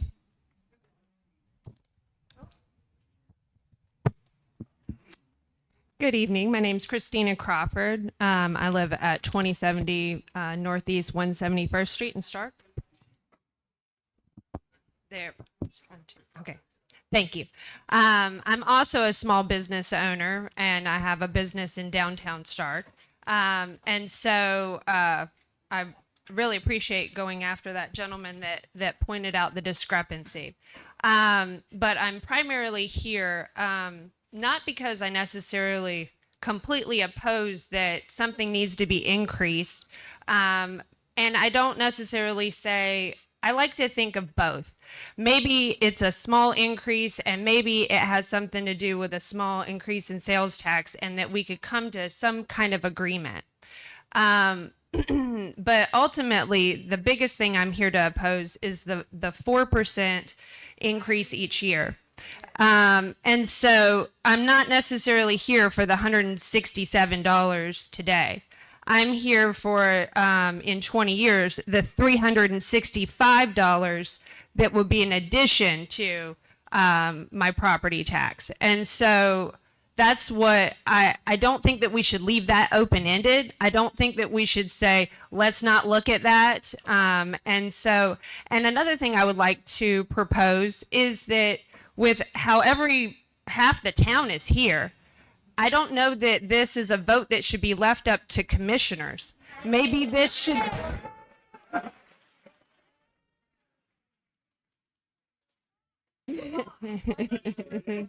Right. And so maybe we put this on our next ballot and not rush it. And that's all I have. Thank you.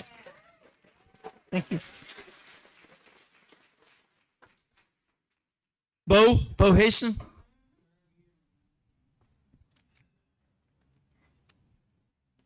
Hello. First, I'd like to say we need Doge to come to Bradford County ASAP. Get this fat cut. And I've called them. I've done it all. But, you're putting this on people that can't afford this. They're on fixed incomes. It's not coming out of your pocket. And when I hear somebody say, oh, well, you go out to eat $3 for a glass of tea. Well, guess what? I can't afford to go out to eat not one time a month, much less 4 times a month. Okay, you talk about vehicles. Okay, I understand you got all these vehicles, you need them. Well, do it while you're working. Why are you driving them home, putting gas in them on the taxpayer? The taxpayer's having to take the insurance and pay for all that. Why don't you park them, drive your personal car to your job like most people do? And yeah, put this on as a tax instead of the landowners and the property owners. Make it fair across the entire county instead of subjugating certain people, because people can't afford this. And I'm going to let you know, America has woken up after these past 4 years, and this might be local, but let me tell you something. We are awake, and on election day, you will be primaried. We're not afraid of you, and we will come for you and put somebody in that cares for we the people. We are done with this. We are done being told. And really, you don't even own your property, because if you don't pay your taxes, they take it. So it's really not home ownership at all. And then this, you're going to put it on and put a lien, but it's not a tax. It's an assessment fee. It's a crock of crap, but know this. You put this through against what the people is wanting, you're out. Bye-bye. Thank you. Gloria and John Spengler.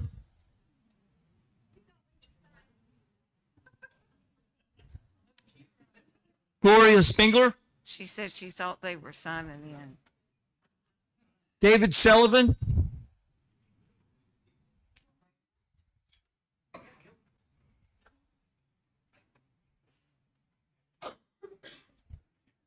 And then after that will be David Kirkland.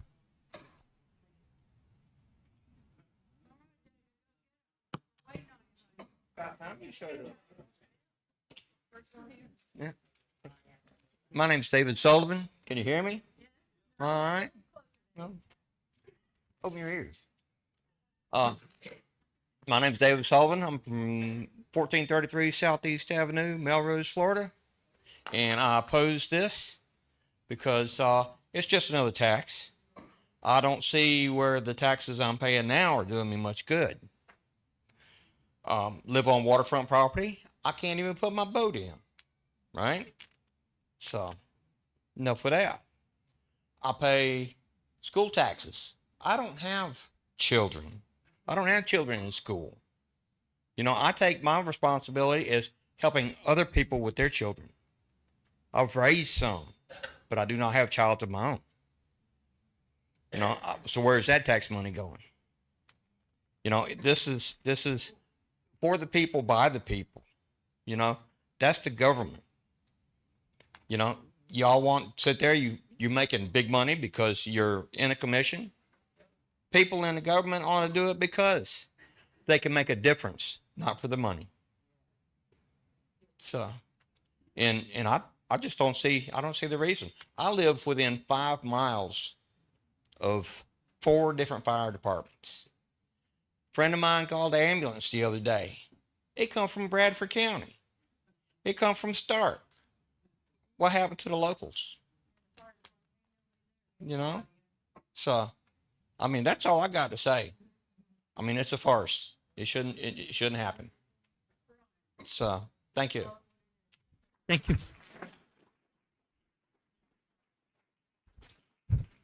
David Kirkland. After that is Jay Eves.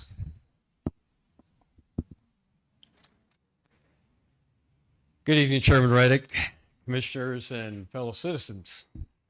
My name is David Kirkland, and I reside at 7266 Southeast 2nd Place, Stark, Florida. That's the Crystal Lake Homesite subdivision. As a longtime resident of Bradford County, I, like many of you, have witnessed this evolution of the fire assessment proposal over the last couple of years. I sincerely appreciate the time and the efforts that the commissioners, along with Chief Carter, have devoted to develop a reasonable and affordable fire assessment for the citizens of Bradford County. I strongly support the proposed $167 annual fire assessment fee, which I do not live on the lake, which by the way, equates to only, as we've heard, 46 cents per day. Please, nobody spoke when anybody else was. Please, let him speak. I will gladly pay 46 cents per day, knowing that in an emergency, I can dial 911 and someone will respond. It is my opinion this fire assessment will help ensure that fire rescue can maintain their current service levels, provide the necessary training to respond effectively to fires, medical emergencies, and other critical incidents.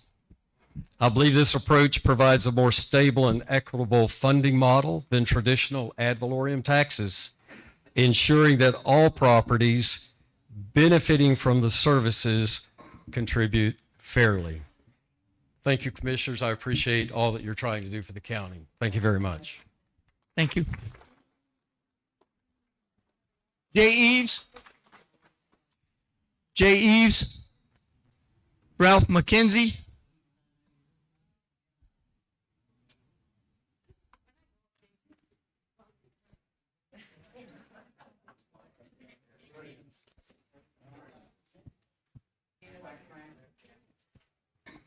Hello, everybody.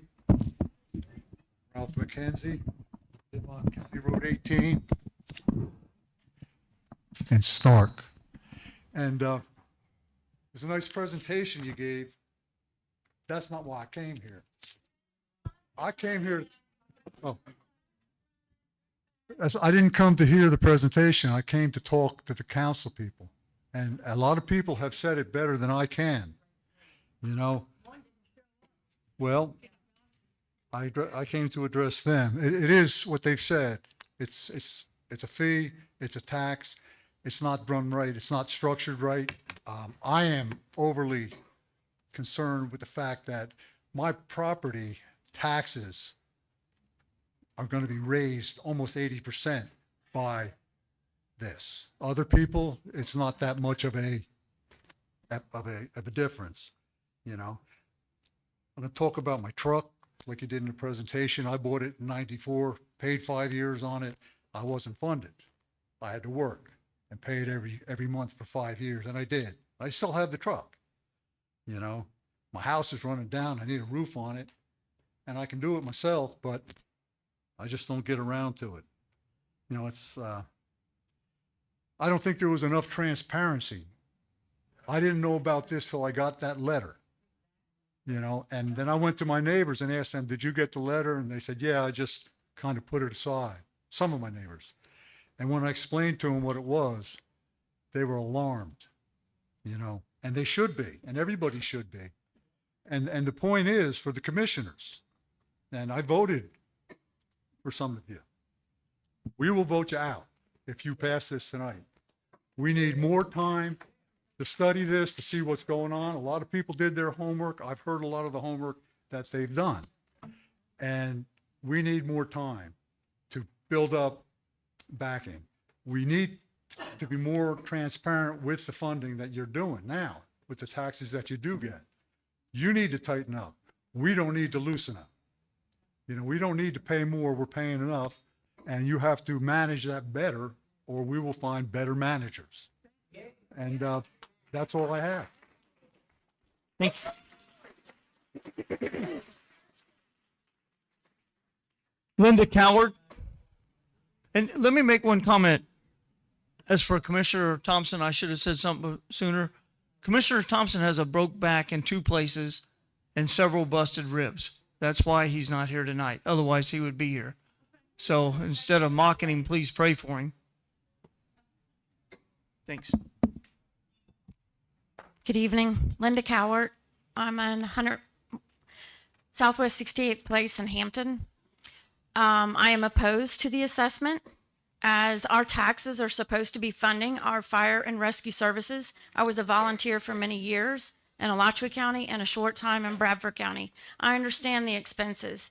However, as many people have said, we have a lot of elderly people in this county. We have families that can't afford a 10% increase in their property taxes.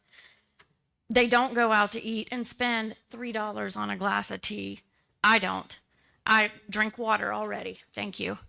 But my question is, and I've watched how this county has grown, there are a lot of new houses in this county. They are assessed a property tax. And the only information I could get online, because it's not provided, it said by Bradford County, was back in 2022, there were 100 residential permits provided or issued. There were 81 mobile home permits issued. So that's 180 residences that are now being taxed. And that's where our tax money is supposed to do, support fire services, those essential services. Where has that money gone? That's what I don't understand. And that's only 1 year. That was 3 years ago. And I can look around in that area of the county. There are 30 new houses on Lake Hampton and Hampton within a mile of me. So that's where our funds should be coming from, not a special assessment above and beyond what taxes people are already paying. There's something wrong. And this was not the way to handle it. It's should not have been done this way. And the only notification that I got was the letter after the county commissioners had already voted on it. That's wrong. So I think things need to be looked at. Find out where all those new tax property funds are being spent and put it towards where it's supposed to be, which is our fire and EMS services. Thanks. Thank you.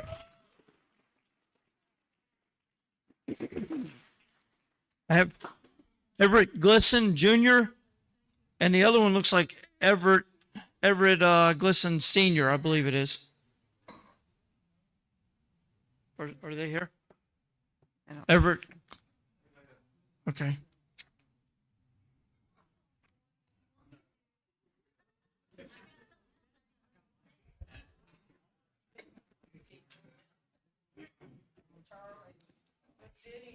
Elizabeth Carlton.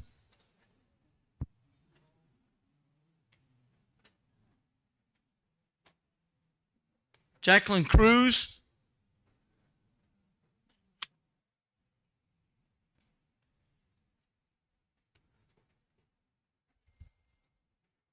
Donna Baker. Makubi Barker. My name is Jasmine Cruz, and I live at 10041 Southwest 112th Avenue in Brooker, or Graham. You guys have seen me multiple times. However, the problem, I understand that our fire and rescue need a lot of work, that there's a lot of families in this area that don't get the services that they need timely and reasonably, and so someone dies or their house burns down. And so I do understand that we do need a way to come up with these fees, but there are other ways than taxing the citizens or doing an assessment. Brooker, you guys all know Mr. Melvin, they took and put a 1 cent on their gas tax. Little old Brooker. It brings in about $30,000 a year. a very, very small town in this community. They also do a half-cent sales tax. That brings about $25,000 in a year.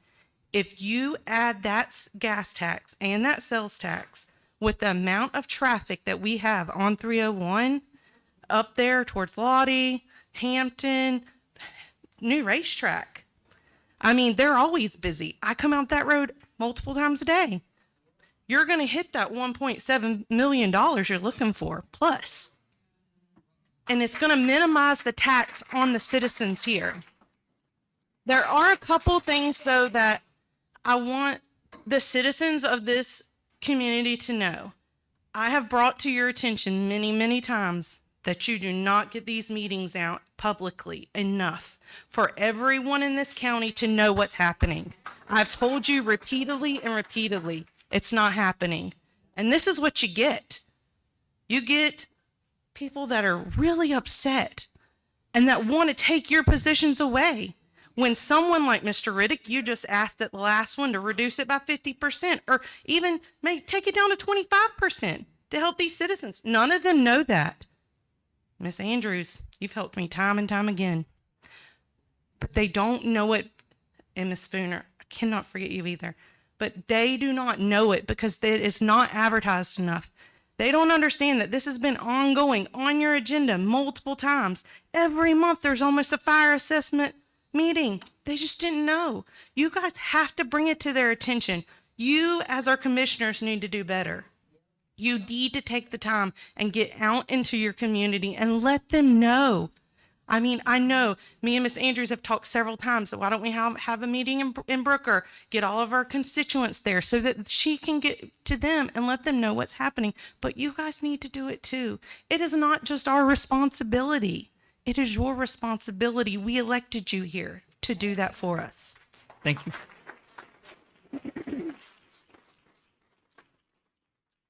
Donna Baker. Daniel Cook. Here he comes.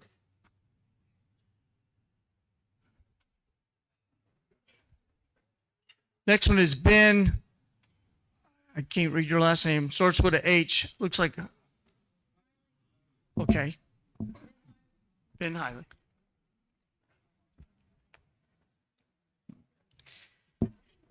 Good evening, ladies and gentlemen. I'm Dan Cook from 229 Southeast 57th Street in Keystone Heights, Florida. I've had the blessing of being a volunteer firefighter for many years, starting in Keystone Heights, working in Theresa, spending time working for Bradford, and I'm currently serving with Melrose since retiring from the Army after 26 years. With all that being said, dear Board of Bradford County Commissioners, I am strongly opposed to the annual rate assessment being increased by up to 4% per year without further notice. Any increase in taxes should require a recorded public vote so that representatives, being all of you here, ladies and gentlemen, are held responsible for tax increase decisions. Incidentally, why cannot Bradford County provide a basic safety service, basic life safety service, such as fire protection, with the tax dollars that the residents already pay? What is the purpose of government if not to protect and serve their citizens, and yet somehow we are not using the existing tax dollars to pay for the service? It is not the citizens' fault that the county shut down the volunteer program. I saw Chief Rusty's father, the chairman of the board for the Theresa Fire Department, with tears in his eyes, coming to me to talk to me and my son. My son was on the board as well, because the Theresa Department was being turned over to the office of the sheriff for him to run the show. He had to sign over the deed to the property for something that had been around for decades, run through hard work and folks working hard. And a great resource. Sure, volunteers aren't going to be there all the time, but that's because they're volunteers. That's why you need a smaller fire department with a robust volunteer force behind it. But that only comes with a healthy work environment and good leadership from the top. I charge you, ladies and gentlemen, to use your own existing budget to make this work. There's a lot of pork out there. There's a lot of bad spending decisions. You need to fix that rather than charge your own residents. It's like kicking your own puppies. Thank you.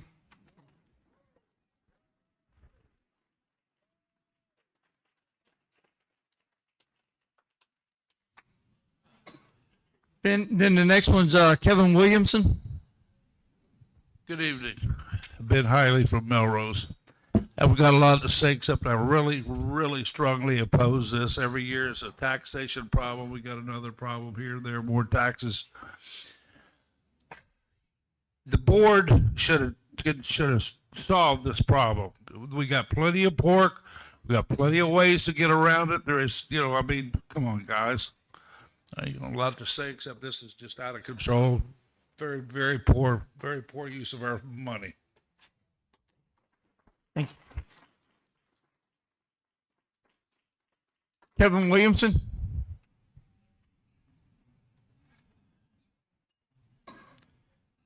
Then Lori Meadows. How's everybody doing? I apologize about my voice. It's Kevin Williamson, 9960 Southwest 104th Street, Graham, Florida. All right. Wow. I just want to let you know, I currently spend $200 a month living in my own house that I pay to the government right now, just as it sits. I pay $200 a month to live in my own home that I have to pay to the county. Now, you've got 8,729 families funding this for 68,000 people in the county.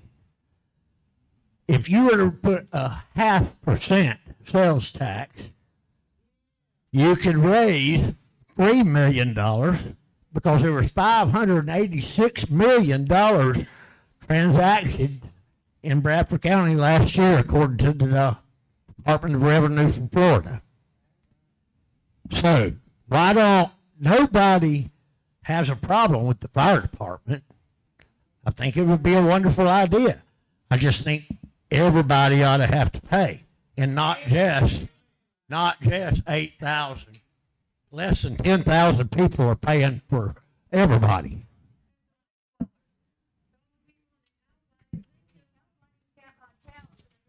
But we are American citizens, and the state of Florida Constitution says we don't have to wait for the election.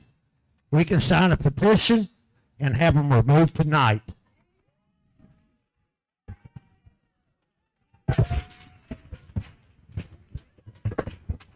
Thank you. Lori Meadows. And the next one will be Julie Martin. Lori Meadows. Julie Martin. Julie Martin here. Mrs. Strong. And then Sherry Carver.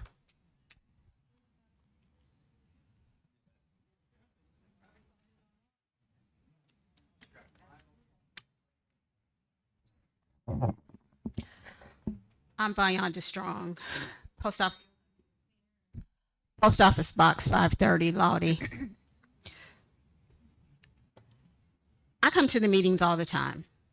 I'm probably one of the only people that's been up here to speak, other than another person that comes to the meetings. I don't have a problem with the fire department because I want them to show up when they're supposed to show up. What I do have a problem with is wasteful spending.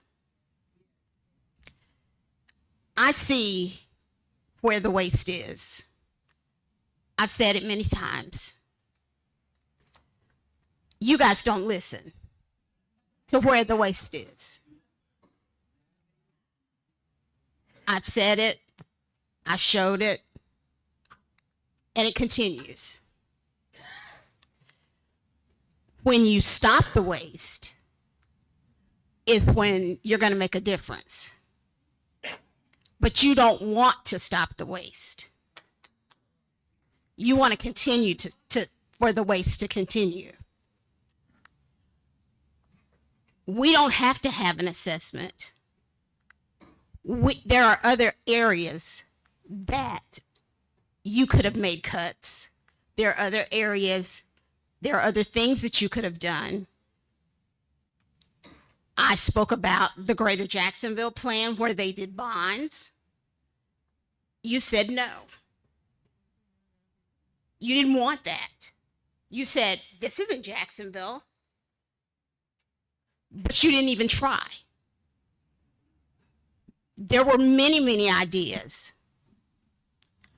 But you continue to spend money because it's not your money. If you spent the money like it was your money, we wouldn't spend the money. You wouldn't waste it. We need to spend money like it's your money. And we wouldn't have the problems that we have. We need to cut the budget. When we cut the budget, we will do better in all departments, in every area. Like I've continued to say, and I will continue to say it. I will continue to come to these meetings. I love those guys in the fire department. I want them to come when I need them. I may not have called them when I needed them, but I want them to come when I need them. And I think everybody wants the fire department to come. I don't want a catastrophe to happen and the fire department to not be there. Thank you.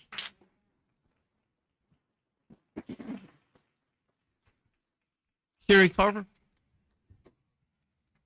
Hi. I appreciate the opportunity to be able to say a few words tonight, and I'm grateful for the EMS and the fire department and all the things that they do to protect us.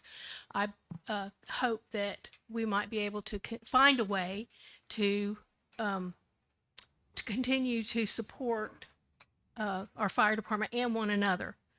But I do, I'm a housewife. I have a budget. I have to stick to my budget. I have to drink water sometimes. I have to grow my own food. I have to be responsible for paying my bills. I do not need another bill. I have plenty. Thank you. And we're retired now. We're working harder than ever, it seems, just to try to keep our heads above water. Please don't drown us. We will lose a home that has been in my family for 5 generations. No, I don't imagine I'm going to get any sympathy. It doesn't seem like that's part of the deal. However, I do have a voice. I feel that we can find ways, just like I do in my budget. If we can't afford our fire department, which is one of the most important things, our officers, our fire department, perhaps then we do not catch dogs. That was something that we had a nice little deal with Alachua County that had to be changed. All that money now is going, I don't know. Last time I tried to take a pet in, they were all at a Christmas party. Didn't even leave one person there. Anyway, complain, right? The thing is that we need to be responsible, not wasteful, and we need to consider where our money is being spent. If we do not have enough money to fight a fire or to have our law officers come or EMS come when we're having a heart attack, we need to be cutting some other things out, just like I have to. Netflix has got to go. It is time for Netflix to come out of the budget. We need to be applying for bonds and for federal grants. Sounds like we've done a good bit of that, but maybe we need to do a little bit more. Is it work? Oh, yes, it is. But that is what is expected. I'm about out of time. Thank you. I would like to say sales tax. Let me just echo that. Thank you. The people you. that you're picking up on 301 Thank you. can help pay. Next one's Scott Fryer. Scott Fryer, and then the one after that will be Johnny Clark. Hello, Scott Fryer, 7309 Southeast Second Place.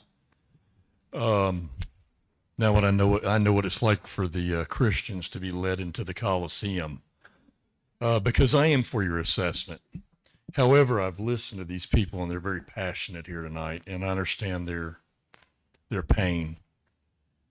But I also know that your firefighters need apparatus that is functional. I would imagine an engine or a pumper would have probably cost $200,000 in 2000. That same equipment now is probably $500,000. I don't know where people think that money's going to come from. Your people probably also would like to get raises. I know everybody in the audience that's worked probably liked raises when they worked. You have a very unique situation in Bradford County. There was a gentleman said you had 68,000 people here, and that's not true. The last census in 2024 shows you had 28,000 people in this county. So I'm from Jacksonville, Florida originally, but we've owned property out near Crystal Lake since 1959 in both Clay and Bradford counties. There's a quality of life in living in the country. And the next thing you'll hear from these people is they don't want people coming in here. They don't want all these developments being built.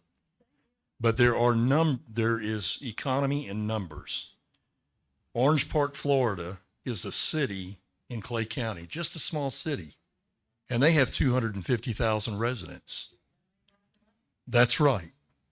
And that money they have might only cost them $25 a year on their fire assessment. So you can live in a rural area and pay for that. I'm on Florida Power and Light. I'm at the very end of the territory. The last hurricane we had, major hurricane that hit near us, it wasn't even a direct hit. I was without power for 11 days. But that is the price I pay for living in a rural community and the quality that we have here.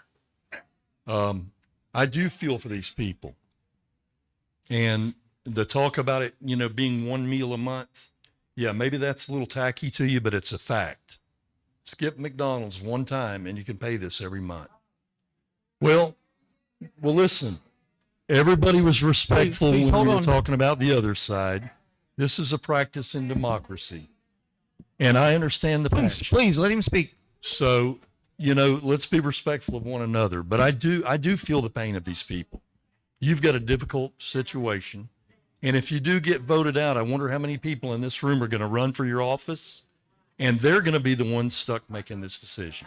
Thank you. Johnny Clark. And then next will be John Green. Johnny Clark, 19924 Northwest 71st Avenue. I am a professional retired firefighter. Please. Let him speak. I am a retired professional firefighter, and I'm going to tell you you're wrong on the assessment all the way around. You went up on the taxes. When you pass a fire assessment, ad valorem taxes go down. You brought in the specialists. The other thing when they build a house, whatever we're calling that now, you just passed that, impact fees. Why are we passing 3 taxes to pay for the fire department? I'm going to tell you why. Ben, I'm sorry. You do have too many chiefs and not enough Indians. You have 8 people in your department right now that make more than $80,000. 8 people. I worked for this county 30 years ago. I made $16,000 the best year I worked here. Okay? You're making too much money. Your department has too many people riding around in those SUVs and F-150s. For a department your size, you need you, 1 chief under you, and 1 shift supervisor, not all the other ones. That's it. You don't need any more. You're paying them too much money. I have 2 Kim people sitting right down there on the corner. They just started. We cannot compete with Jacksonville. We can't compete with Gainesville. Gainesville has 23 times the tax base that we do.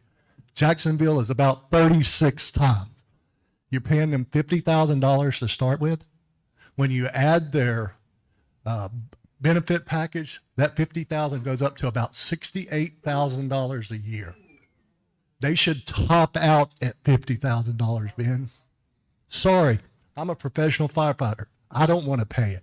And you can say it's a fee. I'm telling you it's a tax. I was part of Alachua County who passed this thing. It's a tax.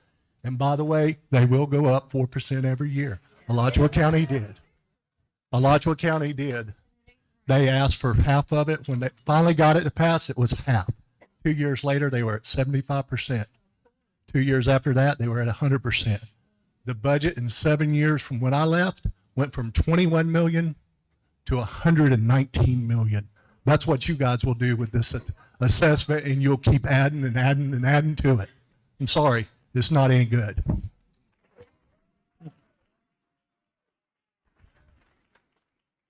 John Green. And then the next one will be Cindy M. And I apologize, I can't read the writing on the last. Starts with a W. My name is John Green. I live in Lawley. I have a question myself. I'd like to know how y'all actually come up with the 4% per year.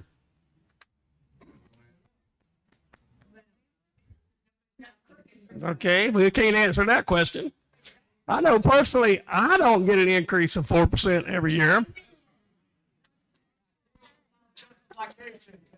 Now, once again, I agree with a lot of people. I'm against this, to start off with.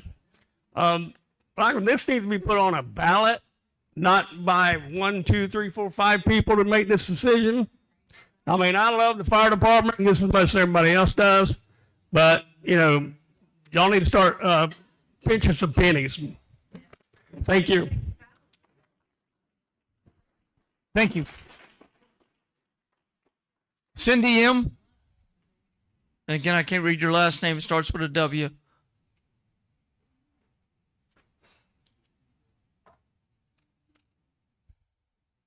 Peter Welch.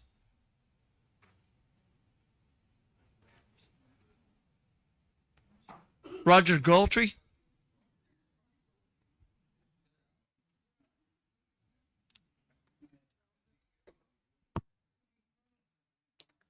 And then after that will be Lester Johns. My name's Roger Guthrie. I live at 21115 Northwest 95th Place. I do have a Lake Butler address, which has been a pain through a lot of legal stuff when you get people that think they're God, like a lawyer did years ago, and it took Judge Saunders to straighten his tail out. I look at this commission here, and I keep up with stuff. Miss Andrews, I got family that lives on 100 on the west side. They've had a fire at their place. They had a fire pickup come out on a car. They sat out there and never did get a fire truck, and they let it burn right down in their yard. They called 911 for young'uns that have severe problems, and they get called and told to go to Union County. I bet you ain't even been by their house and talked to them, and you worked with one of them when you worked at the prison. I wasn't aware of it, sir. Over at RMC. Now, I guarantee you, Y'all have made up y'all's mind, made them up months ago, and wouldn't listen to nothing anybody had to say. Now, there's only been about 3 people brought this up. But when I got my little letter, I seen where my property appraisals was up. Now, I know you can only go so much on because the state says you can only put so many mills on it. So what do? You get around the mills by upping it $3, $4, $5, $6, $10,000 a year. Now, I am in agreement. This is a small county. It ain't Alachua. It ain't St. John's. It ain't Clay. The fire chief has got, I had a neighbor. She's dead now. He run 2 fire engines and a pickup truck and a rescue unit to her house, and her elderly and her own had been called several times. So it wasn't because she was some 400-pound person that needed picked up. She wasn't as big as you are. But yet they run 4 units of people out there. If that ain't waste, you tell me what is. I worked for the state. I had a budget. The year they cut us down with 4 months left to go on the fiscal year, my part of that budget was 10 grand. Well, guess what? Thank you. I made my budget work. Thank you. Lester Johns, and then Mitchell Gunner.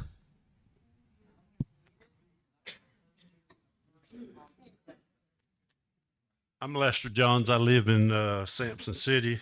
I'm in Miss Andrews' district. Miss Andrews, when you first ran for office, you said that we're going to look at places to cut, and I've seen none. I've seen none. I understand that we need, and by no means, I've never had to call rescue. I've never had to call the fire department. Hopefully never will. They need to be funded. However, there are so many other areas to look at. We passed a 6-cent gas tax. We were going to enhance the roads. The roads were going to be fine. 20 years later, my road hasn't been touched. They finally came out and took 12 inches of dirt off the sides of the road so the water would at least run into ditches, but it can't run from there. My culverts are 8 foot tall in weeds. They're not being mowed. They're not being kept up. That was 6 cents a gallon was going to enhance the road department, but it went in the front door and the commission took it out the back. Is that what's going to happen when we pass this fire tax?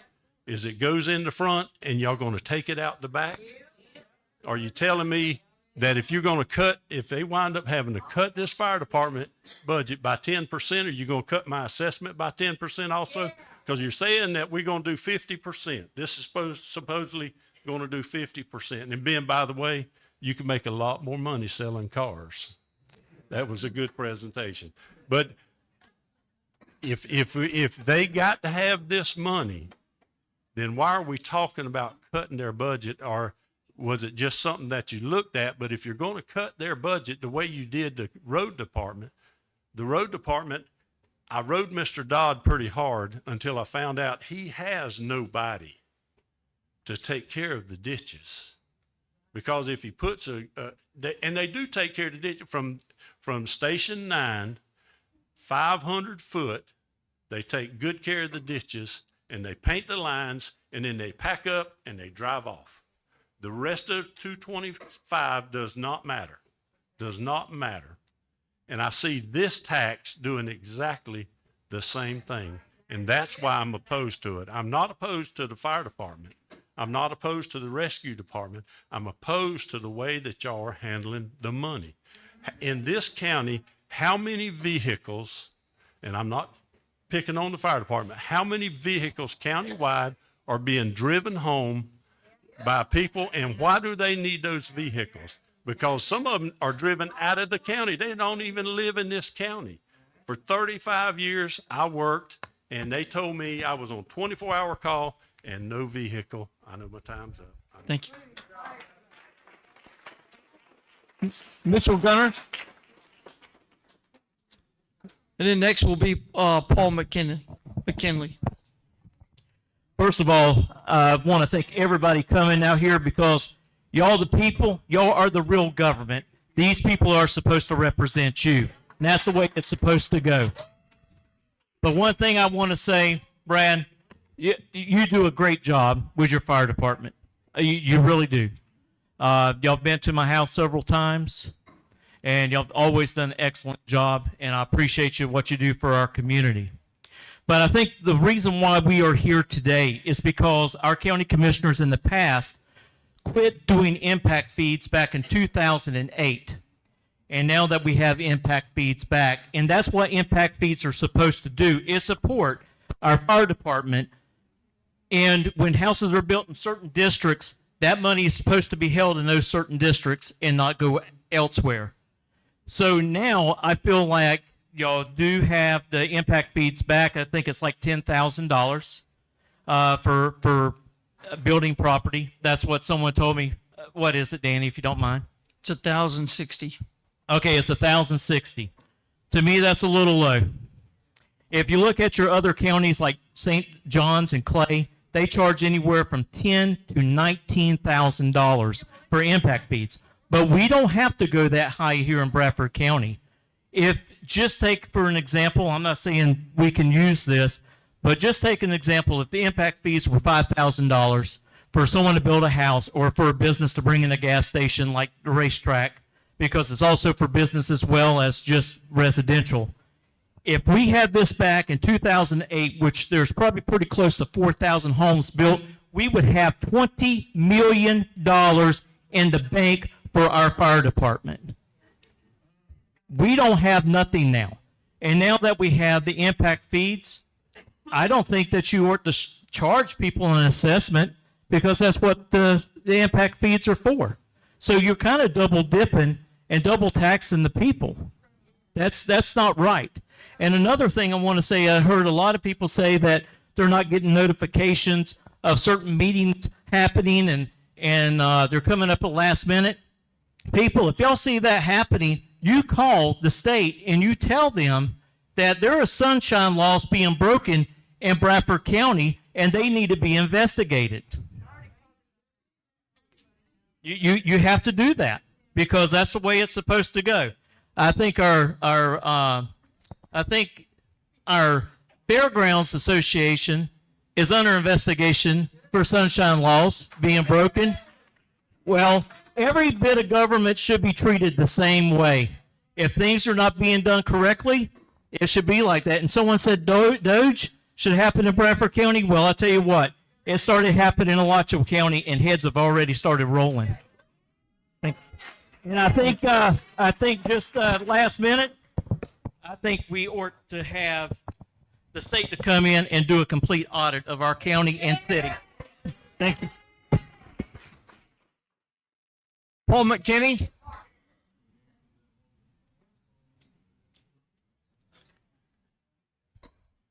And then after that, it looks like Joey Cruz. Paul McKinney, reside at 5811 Northwest 216th Street, Laurie, Florida. It's a matter of fairness and equality in the way that the money is being spent. In 1950, 50% of Americans 30 years older or 30 years and older owned a home. In 1960, 52%. In 1970, 48%. 1990, 43%. In 2000, it was 35% of people 30 years and older that could afford a home.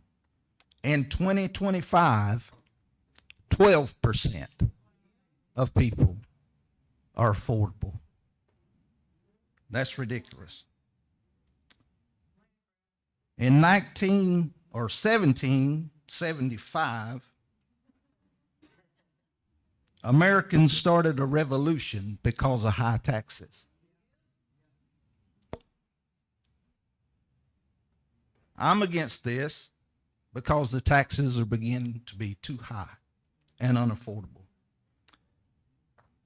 It's the way that we are collecting the taxes and the way it's being spent. I've had a belly full of being taxed out of my home. If I can afford $1 million home, then it can burn. I can afford it. If I can afford a $400,000 home, and it can burn, I can afford it. If you can't afford your home to burn, maybe you shouldn't build a home that's so expensive. It's about personal responsibility. I'll be responsible for myself. I don't want the government's help. The government is the problem. People need to be their own first line of defense. I've put my own well in. I've put a giant pump in. I have my own fire hose. You can order it. Go on Amazon. You can order it. Be your own firefighter. You don't have to call the fire department. You don't need the government. It will be yours. It'll be an added value to your property. The government won't own it. You will. The government only takes and lives high on the hog while the people grow poor and poor. Illegals and other people just passing through using the same services. We've seen wrecks and car fires and things. They use those same services that we pay the taxes for, and they don't pay anything. Thank you. Maybe they need a sales tax, like people's been saying, a fair tax, something like that. But it all on us is not fair. It's not right. Thank you. Joey Cruz. Then after that will be Hank Hodges. Yes, I'm Joey Cruz. Can y'all hear me? I live at 23346 Northwest 200A, Lodi, Florida. And we need the fire and rescue, but we've gone about it the wrong way, okay? And it's going to be 1,662,000 a year, and then you're going to increase it by 4% in 10 years. That will snowball, okay? And our kids that we leave our properties to and grandyoungins, they will lose it, because this assessment fee here will be on there, okay? And that's not counting the money that was set forth just a few years ago when it went up from 75 to 125, not counting your land taxes, And Bradford County, we need income and businesses, and they should be like grants and stuff that y'all could go to Tallahassee.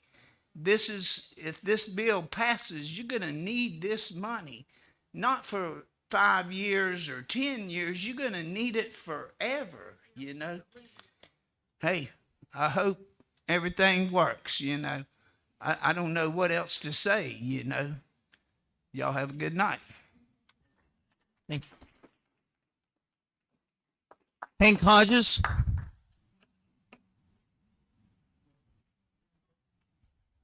My name's Hank Hodges. I'm from Lodi, Florida. I come up here to tell you there's no way that you could ever justify passing a tax on the citizens of this county. If you're for passing a tax on the citizens of this county, you have no business sitting where you're sitting at tonight. That's all I have to say.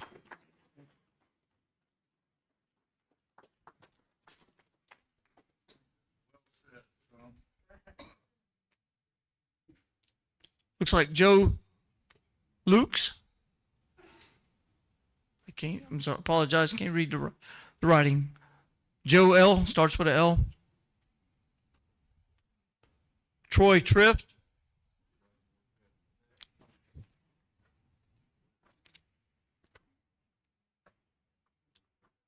Troy Thrift, 2331 Northwest 240th Way, Lawdy.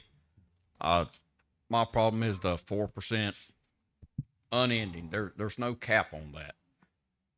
And y'all stated right in there that if you don't pay that, and I'm assuming it's going to come on a separate tax bill.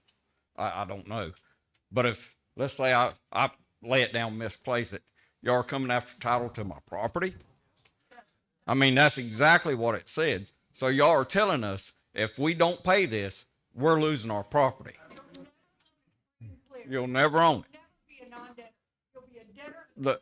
So what y'all are doing is y'all are punishing the property owners of this county. It's a land grab.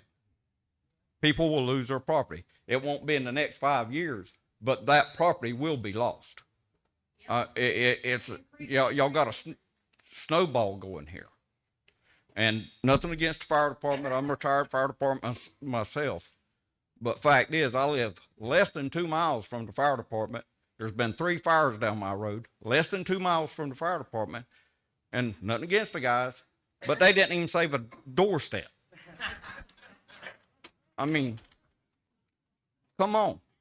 What am I paying for if I'm in the circle and I'm still, when they do come, it's too late. Or when they get there, look, maybe training's gotten better, but when the guys get there, they're not even dressed out, ready to go in a fire. I mean, the training chief needs to come back. I heard him say he got rid of that, but their response times need to be a lot faster. I mean, I'm less than 2 minutes away, and stuff's burning to the dirt. If it's for the medical side, I'm all for it. I understand why they roll so many pieces of equipment. You've got to have the manpower to get people out. They don't know how big somebody is when they're responding to their house. Could be a 500-pound person. You need several people to haul them out. I have no issue with that. I'm just worried about that 4% unending. And you punishing homeowners, landowners. Do a sales tax. Let everybody join in the fun. Thank y'all. Thank you. John Lee, looks like Joyner. John Lee. Jerome Bevins.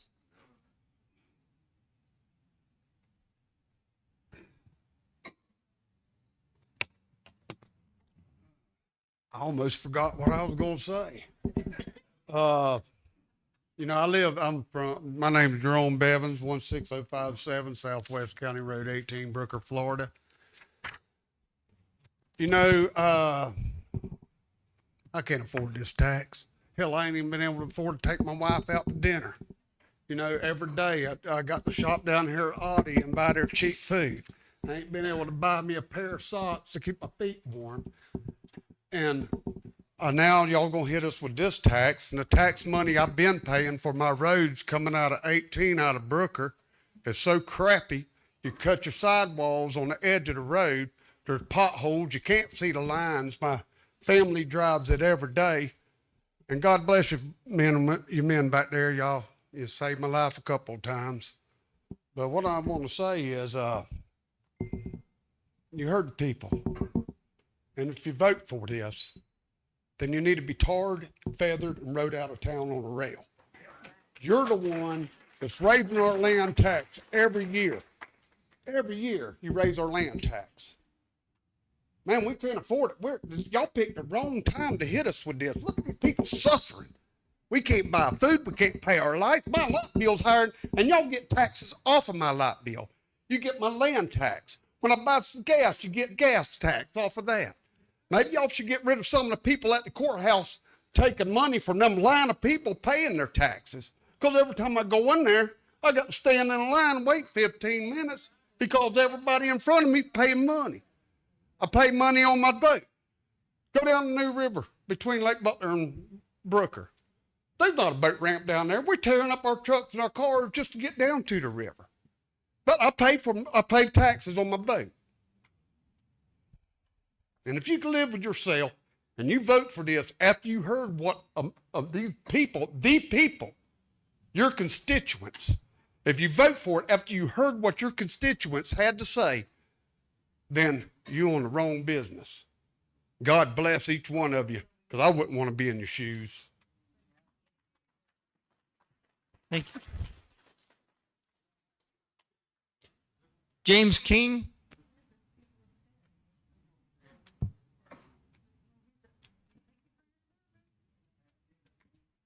And then Dennis Hascock. My name is James King. I live at 3989 State Road 100 Southeast, right across from Hope Baptist Church. I'm a little upset with this assessment because there's ways that you can get money for your fire department, and this ain't one of them. Assess every time you turn around. You got gas tax you could get. You got you could get special, stuff from maybe the state will come in and help out or something like that. But there's ways of getting money. But you're not helping anybody. And, I wouldn't want to be in your guys' shoes when it comes election time, because some of you might not be around no more. So that's all I got to say. But, I appreciate the fire department and the police department. That's one thing I don't have any problems with. County commissioners, that's a little different. Because, when you get in there, sometimes you like that extra money in your pocket. You know what I'm saying? That's all I got to say. Thanks. Dennis Hashcock. Preston Nasworth.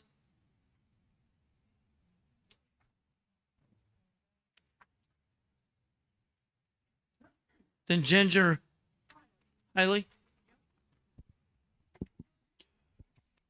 Preston Nasworth. I live at 14941 Southwest 151st Avenue in Brooker, or in no man's land, as the chief said earlier. This fire assessment is not just about taxing Bradford County. It's about the future growth and safety to further benefit the county in the long run. When a commercial developer looks at a potential area for development, the first thing they look at is not a customer base, but adequate public works and fire rescue service. Without these, the business is put at risk and liable, resulting in little to no commercial and economic growth in that area. Currently, the millage rate for the county is maxed at 10%. With this funding going directly to the rescue service, this could potentially lower the millage rate, in turn lowering property taxes in Bradford County. Commissioners, without this passing this fire assessment, the people of the Brooker area and surrounding areas will continue to be at risk. The response time to the southwest corner of the county is far too long based on where the current stations are. We must have support in closer proximity to the Brooker area and surrounding areas. This tax would enable adequate staff to be stationed in Brooker and to better serve the southwest corner of the county. This tax is about being more equipped to save lives, homes, family members, friends, and anything else we care about. Commissioners, you've been tasked to make this decision. In closing, my rhetorical question to the commission is this: what if it was your family or your friend in the Brooker or surrounding area that needed help as soon as possible and help could not get there in time? Thank you. Thank you.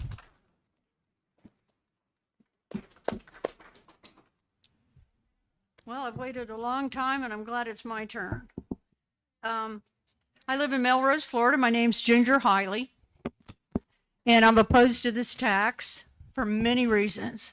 The main reason is, under the U.S. Constitution, property taxes are illegal.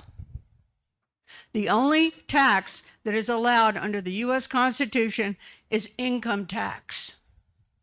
I also believe that this fee, which is a tax, since it's being funneled through the tax collector's office, and it's being treated as a property tax, and the rate that you'll pay is based on the square footage of your home, I believe it's a property tax, and that's illegal. And with that being said, I believe that this is criminal, and I believe the letters you sent out to all these folks threatening them, You threaten them. I will put a lien on your property if you don't pay this fee. That's extortion. Plain and simple. And you guys know it. And they're all right. You don't listen. You work for the man. You don't work for us. And we've had enough. And you better start listening because you're going to be gone. I've already written the governor. The governor has said that they're going to eliminate property taxes in Florida. Why? Because it's unlawful under the Constitution. Trump has already told us that they're illegal. But yet what you're doing is you're taking this fee and you're calling it a fee for the fire department, which I have nothing against them, or the sheriffs. We need them. But we don't need to be raped financially because you want to take, what you're doing is when they eliminate the property tax, you're calling this new fire department tax a fee for the fire department. But in fact, it walks like a duck, it looks like a duck, it quacks like a duck. It's a property tax and it's illegal and it's criminal, and every one of you are going to be involved because it is criminal. And that's all I've got to say. Thank you. W.C. Roden. W.C. Roden. Gone. Okay. Brad Wilcox.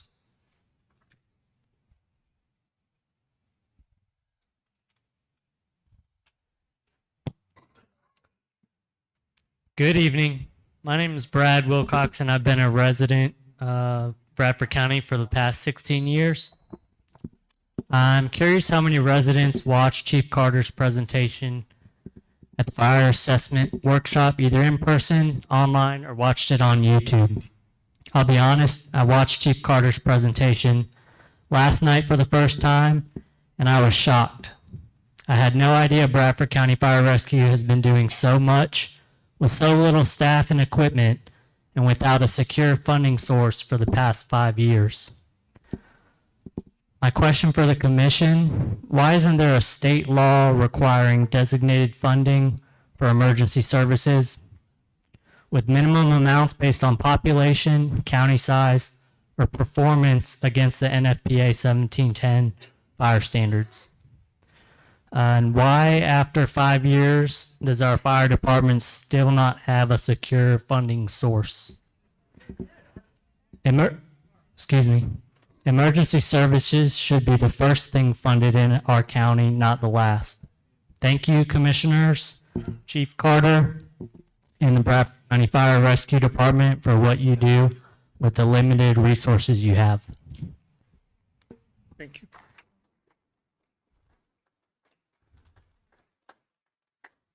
Ted Gifford. Ted.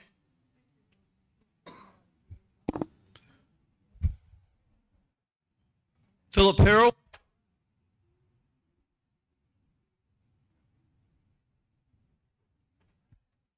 After that will be Kirk Miracle.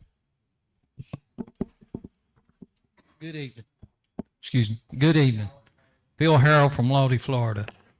I want to just say right up front, I'm neither against funding our fire departments or against taxation. What I am against is unfair taxation.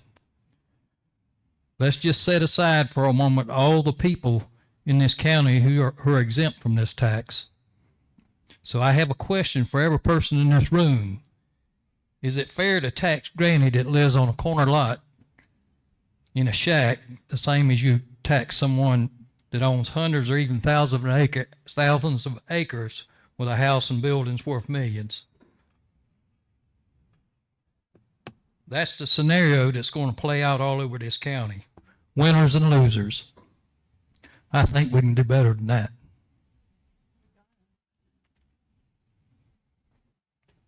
The rest of what I have to say is for the county commissioners.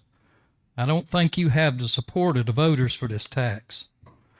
Most of you run for office as conservatives, but you're operating more like tax and spend liberals.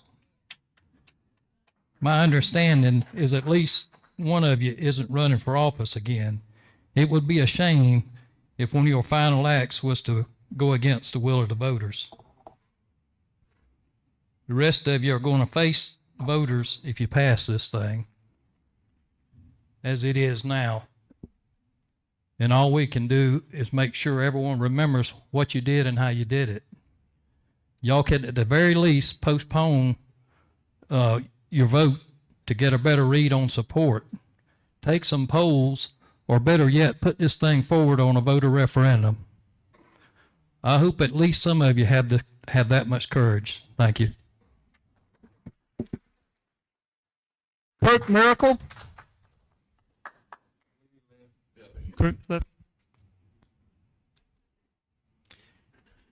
Kent, Keystone Heights attorney.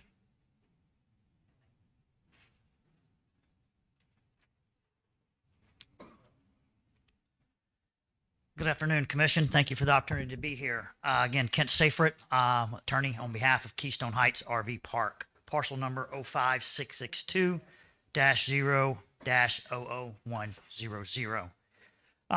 If the county is to adopt this ordinance, as many people have said here, it must be fairly and reasonably apportioned based on the benefits that the property received. I'm sorry. With respect to the arguments you've heard here, you've heard a lot of them that are policy-based. You should do it by a tax. You should do it by some other method, sales tax or whatever. What I'm here talking about is the legal sufficiency of the ordinance and the methodology as proposed by the consultant. And I sent a letter to the commission. I'm not sure if all of you had an opportunity to receive it or not, as of last Thursday, that detailed written objections to the proposed methodology. And we believe the methodology as proposed specifically to RV parks is not legally sound and not legally defensible. And in that letter, we noted that the methodology assumed for every RV spot in the RV park, 500 square feet would be assessed the non-residential 11 cent per square foot amount. With respect to that 500 square feet, there was no basis whatsoever for that. In the letter, I identified several data points that indicated the average square foot of the various travel trailers and RVs and motorhomes is about 233 square feet, not 500. And I think your consultant just pulled that number based on Class A motorhomes instead of all of the various RV types that show up at a park. So that's the first legally unsound basis we believe that needs to be modified in the methodology. So changing the 500 square foot assumption and presumption to an actual data point of an average 233 square foot per RV spot. Now, the second point that needs to be addressed by the methodology, and again, this information wasn't available to the consultant that did this, is the occupancy rate.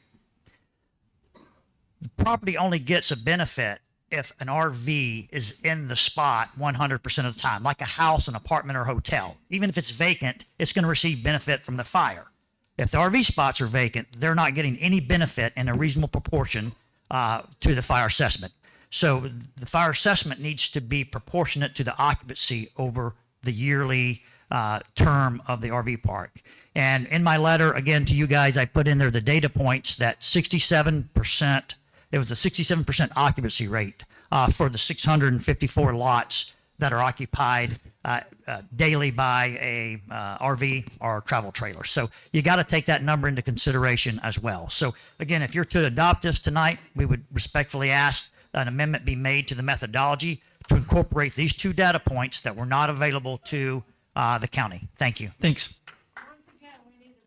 Yes. Vince Essen. Vince.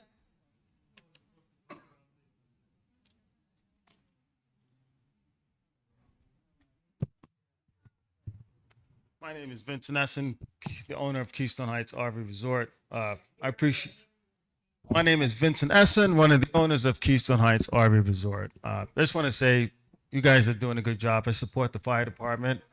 I support the commissioners. I understand that, we got a budget, we got to get there. I'm here to help and work with you guys. And I just want you to really think about what my attorney just brought up as far as being fair. And then let's work together to figure this thing out. That's all I got to say. Appreciate it.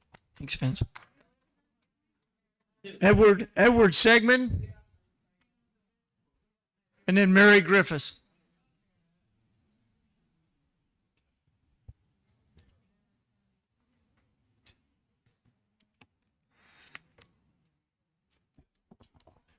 Yeah, right. Edward Sigmund. I live at 10156 Northwest County Road 229. One thing that everybody brought up a lot of different things to present. But I got a budget from y'all on the internet, which if you go online, you can find the budget. It says that y'all have $37 million in our budget that y'all spent. You give $9 million of it goes to the fire department. Now, to me, there's some spending going somewhere that ain't getting spent the right way, because you can look at equipment. I used to be in maintenance, so I know equipment. And y'all spent the last 2 years $2 million or $2,000, and this year y'all spent $20,000 in repairs. Where'd that money go? Y'all don't break anything down when it comes to budgets, and there's money going out somewhere, and it's not going where it needs to be. Everybody keeps saying we need to cut stuff. Things need to be cut. I just seen a thing on here for Pizza Hut for $21,000. It's in the budget. $21,000 just got spent from Pizza Hut for something for the county commissioners. It's in your budget. In the general part of your budget, it has Pizza Hut. Huh? Like I said, I respect the fire department just like I do the police officers and everybody else. I've served in the military. I know what it's like to have to do things that you don't like to do. But y'all are going to stand up here and make decisions for the county, and that's a big decision that I don't think y'all really want to make. It needs to go to a vote, and not a vote from y'all, a vote from the county, because your county is not going to go for what y'all want to do. Now, I don't have a problem with trying to support our fire department. I really don't. But $167, Alachua only charges $133 for their fire assessment. I looked it up. Now, and I know their population is almost 300,000 in their community, or Alachua County. We only have 28,000 in our community. Now, y'all are trying to put a bigger budget on us for a smaller community, and it don't work. And then putting a 4% on that, I don't get 4% every year when I get paid. I have to wait 3 to 5 years before I get another increase. But I thank y'all for what y'all are listening to. Thank you. Just do the right thing.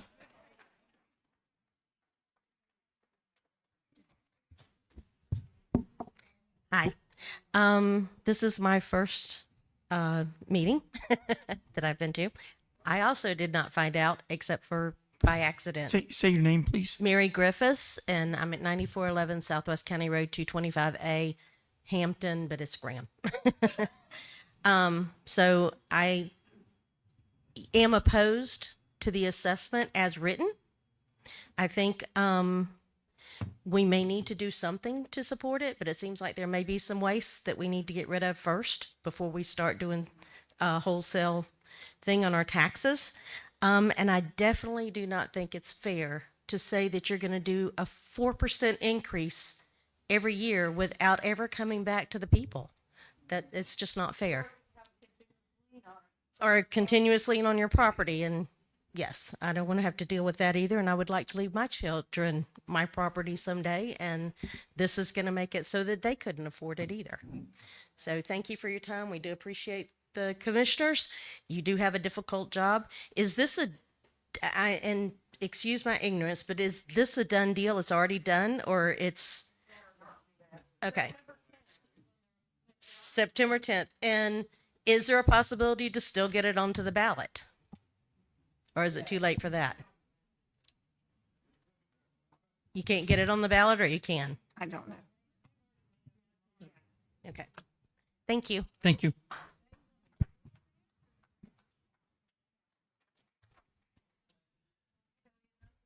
Sam Litterson. And then after that will be Thomas Caldwell. Sam?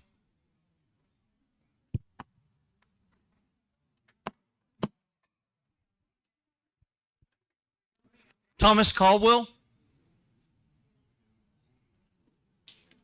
Alex Hatch. Alex Hatch.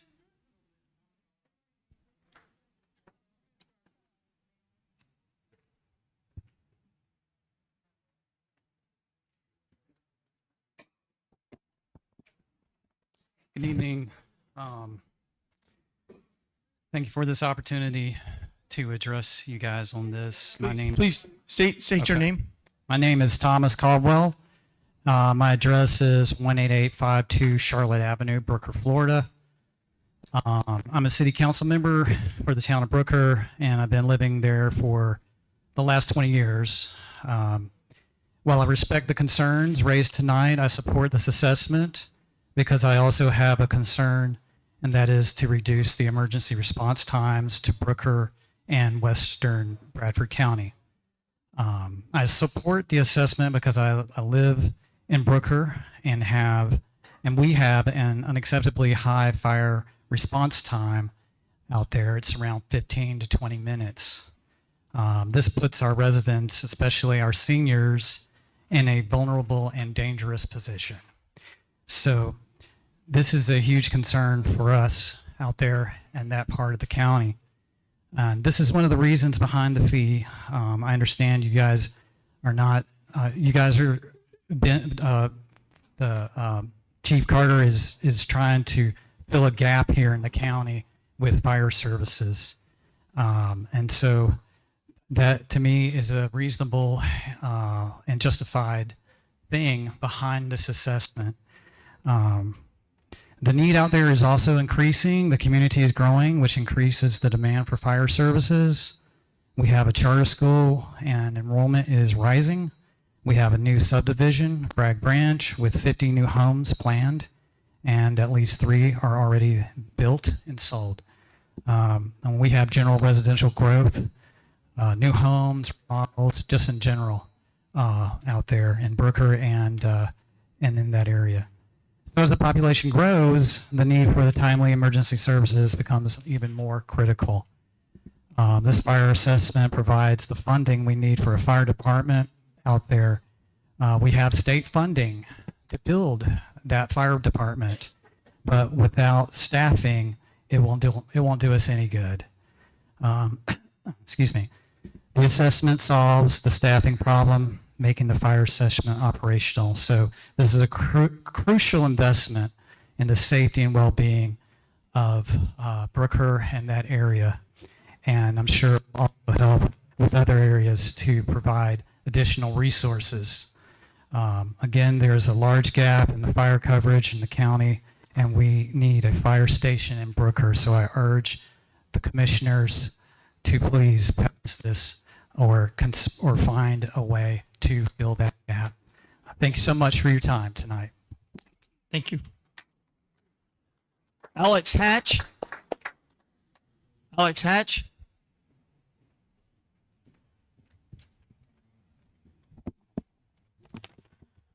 Like you said already, my name's Alex Hatch.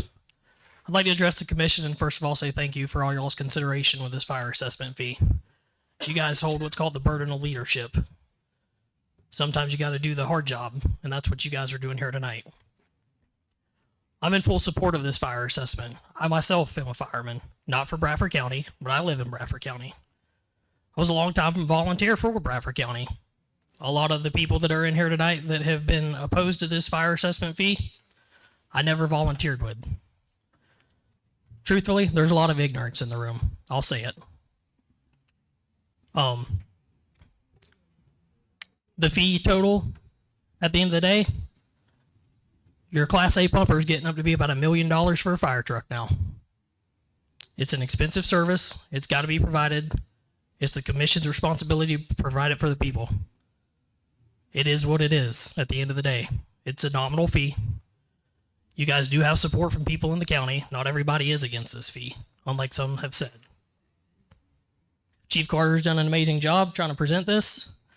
I think a lot of what he said at the beginning of this got overheard or didn't get heard. If you can't afford it and you meet the qualifications not to afford it, you're not going to have to pay it. I think there's a lot of anger in the room where there doesn't need to be anger because a lot of the people won't end up having to pay it if you truly can't afford it. This needs to happen. I volunteered here a long time. Fire service in Bradford County has always been a controversial topic. We've always not had a lot of help. The volunteer system didn't work anymore. You as the commissioners all know that because we all went through it together. Thank you for everything you guys have done tonight. Thank you to the Chief Carter and all of the fire rescue staff. And I hope you guys do the right thing and provide the services for the county. Thank you. Thank you. Todd?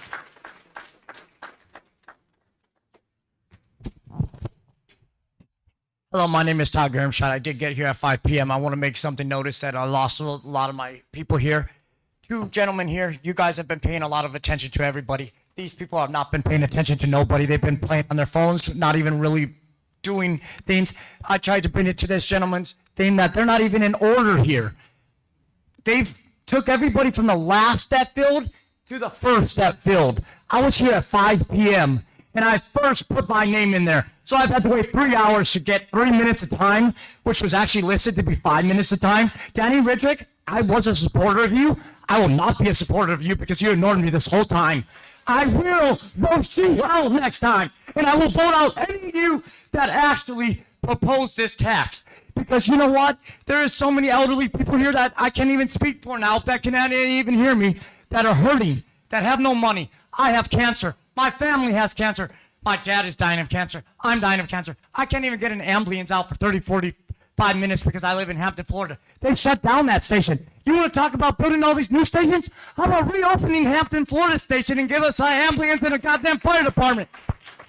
I don't mind paying a small tax, but this big tax is ridiculous, and it's a tax. I have a form that I'm going to give you guys to read, actually, that I wanted to submit, but I'm going to give it to him because he seems to be the most listening and observant of everybody, and he may actually have a heart.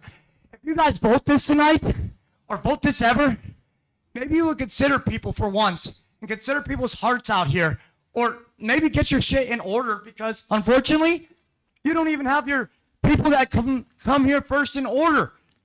You ignore the people. Why don't you listen to the people for once? And you know what?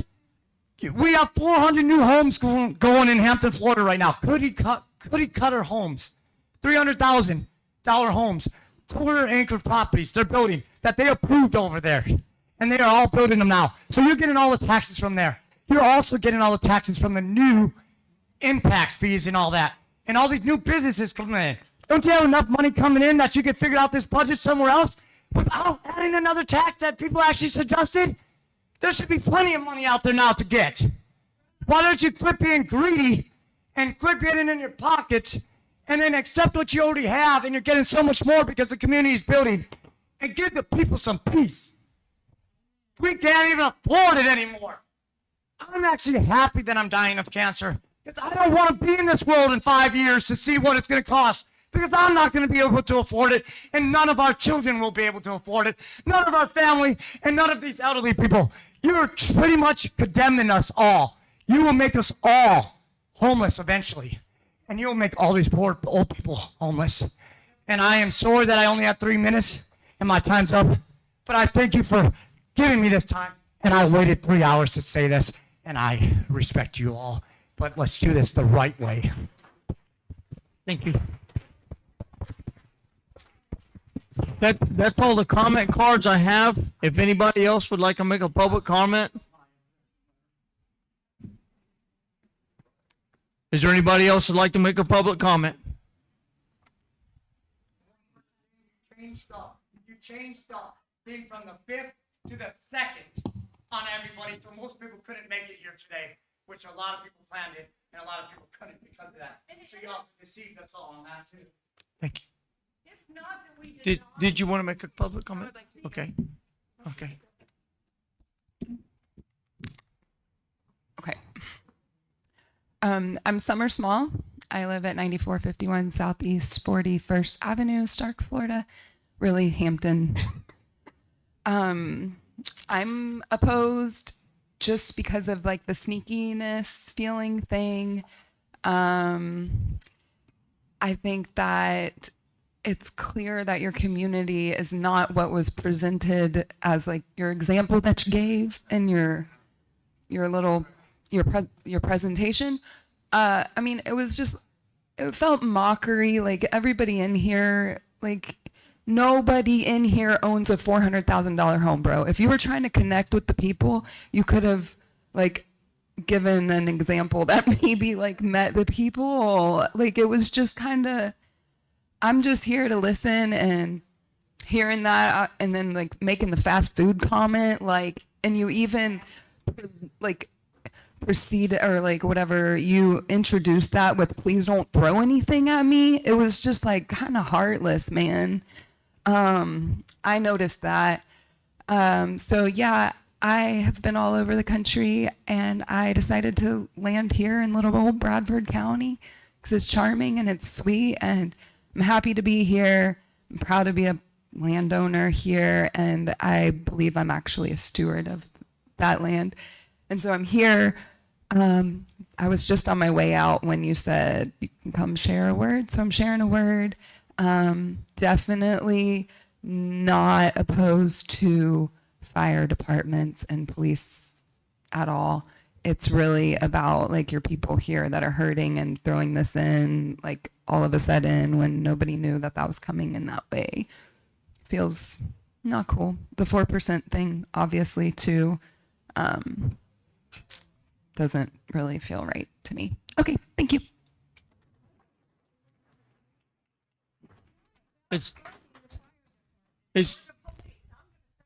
Oh, good. Is there anybody else that'd like to make a public comment before we close out the public comments? Yeah, which you already spoke. I didn't use all my 3 minutes. And you asked for another public. Excuse me, sir. It's not about giving the service. Ma'am, please. The money they need. It's about the process of how you're taking the money from us, making it a tax, making it a land grab, and it's illegal. It's just they're going to take away our property taxes, so you're creating this to replace it. Thank you. Thank you. Thank you. Go ahead. Thank you for my time tonight. Thank you, Chairman, the rest of the board members. I've only been in this town for 5 years. I've watched this town grow in the 5 years I've been here. I live in Teresa, Florida. My name is Robert Brockman. Hats off to Chief. You do a great job. The ambulance goes by my house 20 times a day. Fire truck 20 times a day. I make sure the corner where I live on is nice and clear for your guys to see when they come out on 18. So hats off to you guys in the back. Thank you for everything you do. I support the fire department 100%. My only question is, the police department is in charge of the fire department. Where is that money going to go? Is it going to go strictly to the fire department? Because they're the ones that need it. You're going to say about this 4% that can be added. Is the fire department going to get that? Or is the police department going to have their hands in it too? Excuse me, it's my time. Excuse me, it's my time. Thank you. I ask a question. Is it going to be strictly for the fire department, or is it going to be the budget, which is run by the police department? That's my only question. It's for the fire department. Thank you. Okay. And again, thank you for listening. All right. If there's no other public comments, I'm going to close this out. Okay. I'm going to close this out. All right, board. You've heard all the public comments. You've heard the resolution. Where do y'all want to go? Mr. Chairman, I'm going to make a motion to approve the resolution as read earlier. Okay, I have a motion to approve the resolution as read. Do I have a second? I have a second from Commissioner Andrews. Is there any other comments? Yes, Mr. Chair.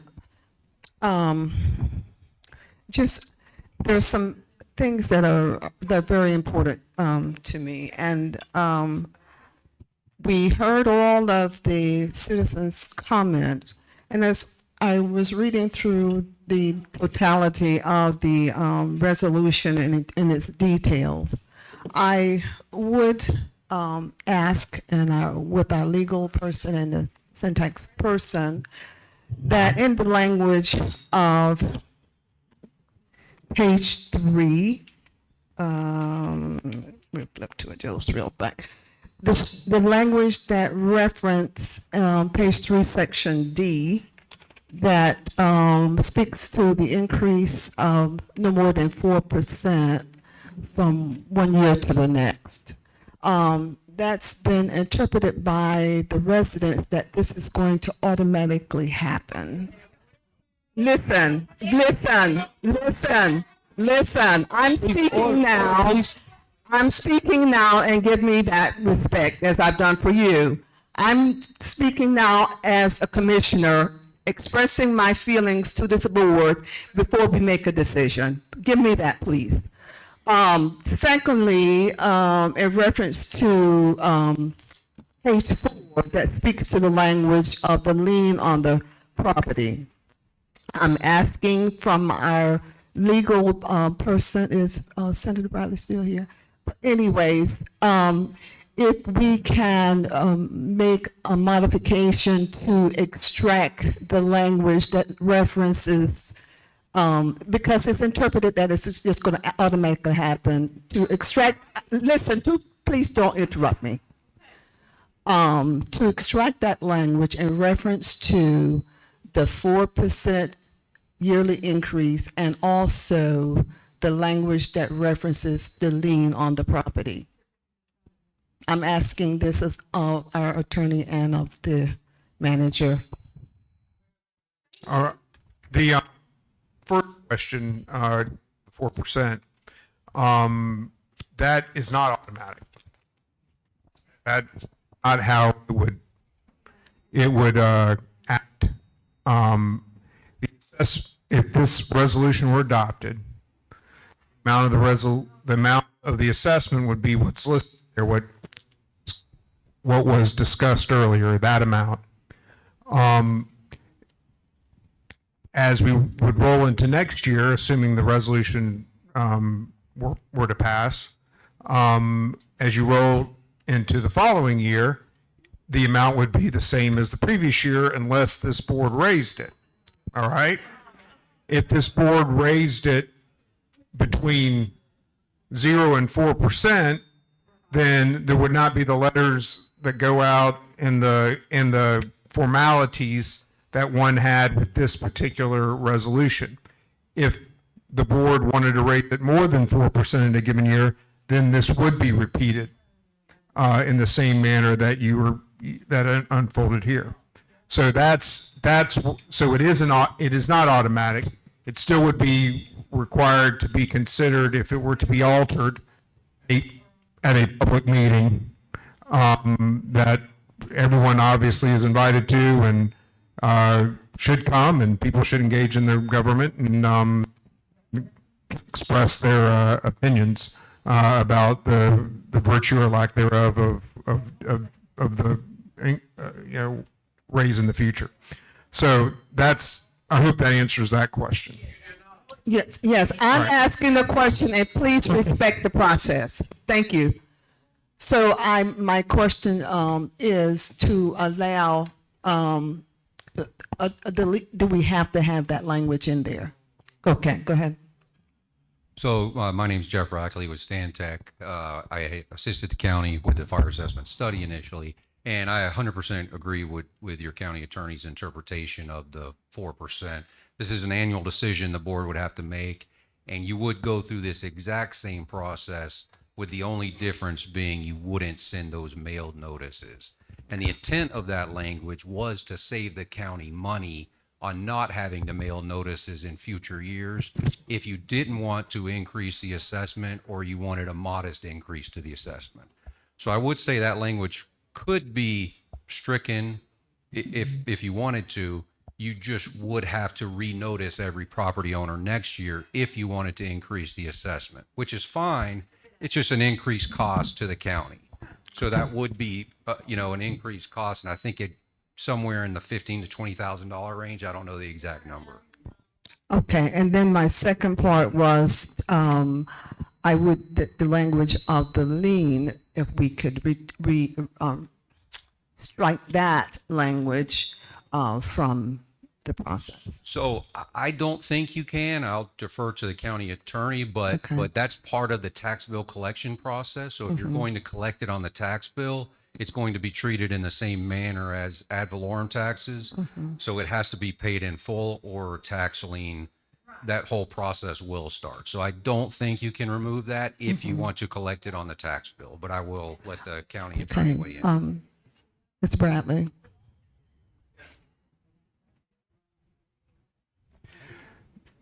The process of special assessments is a strict process that is outlined in Florida statutes. You have followed that process up to this point, and included and understood and contemplated and talked about in that process is that the special assessment is at the same time as the ad valorem taxes are done.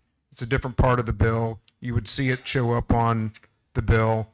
And all of those monies therein are subject to lien.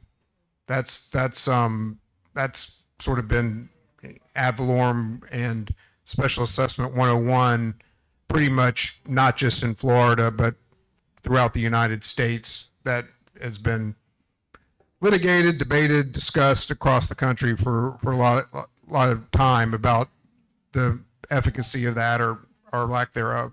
So yes, it's a lien. That's not something that can be modified in order to move forward. Okay, so that's the only other part that, I'm partly disturbed about, because with the property taxes, if you owe that, just your normal property taxes, a lien can be placed against your property, and then, of course, someone can purchase a certificate, and you could potentially lose it. So I was considering that.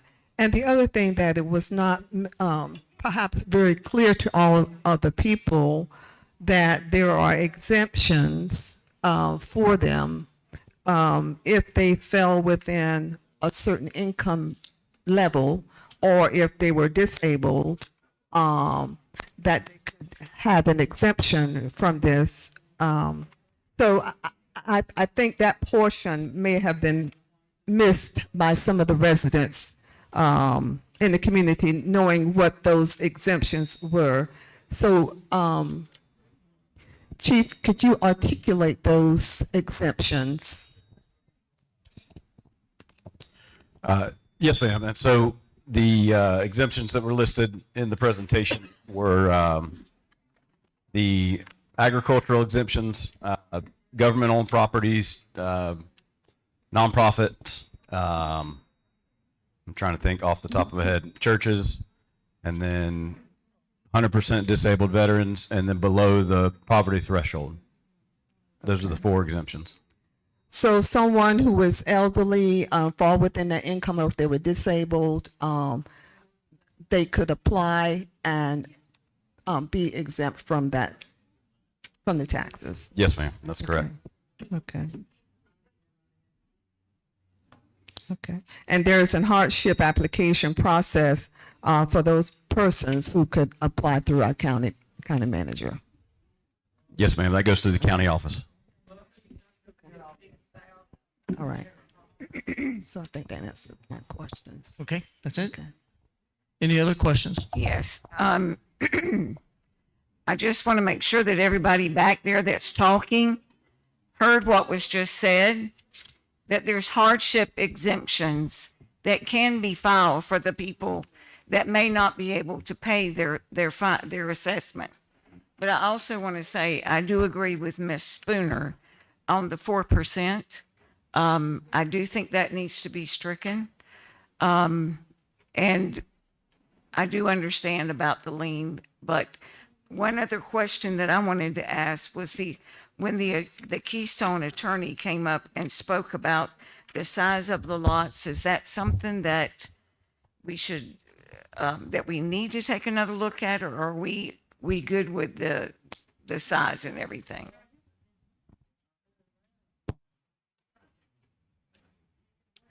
So I believe that in the resolution that you have in front of you, the square footage assigned to RV spaces has been reduced from 500 square feet to 300 square feet. Is that accurate?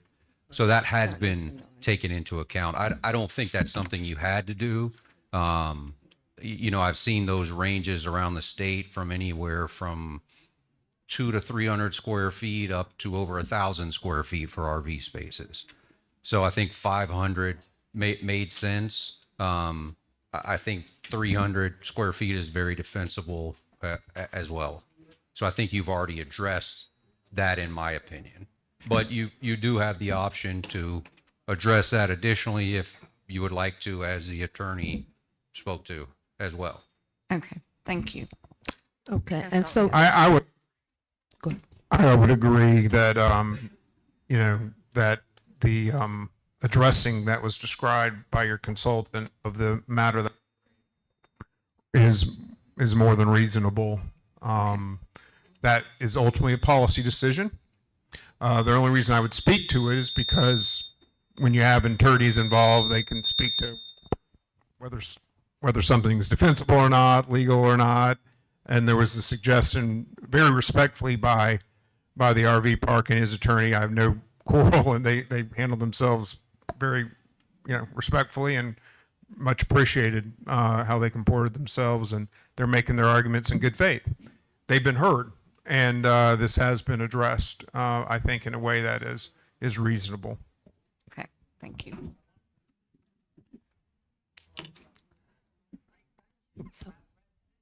Okay, board.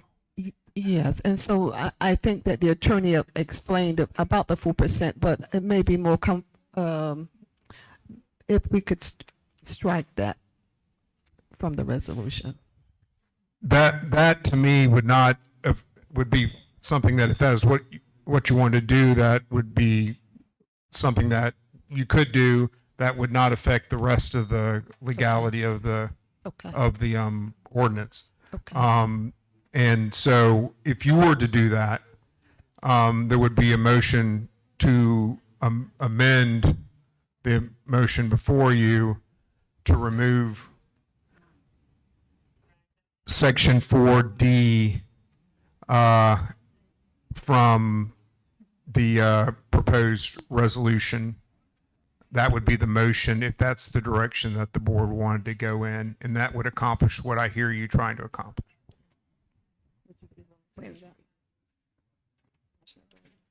When would we make that moment or that motion? It would be a motion to amend. But would we make it now? Or? Yes. If that's the direction you want to go. I'm not suggesting you should or shouldn't. I'm just saying that that's the direction you want to go in. It would be a motion to amend to remove Section 4D from the resolution as presented. And if that sounds good, you can say so moved. Oh, yes, sir. I would like to, since we have the motion and the second on the floor, but I make the motion to amend the motion to exclude or to strike the 4% reference in the resolution. Correct. Yeah, I'll make the motion. I'll make the motion to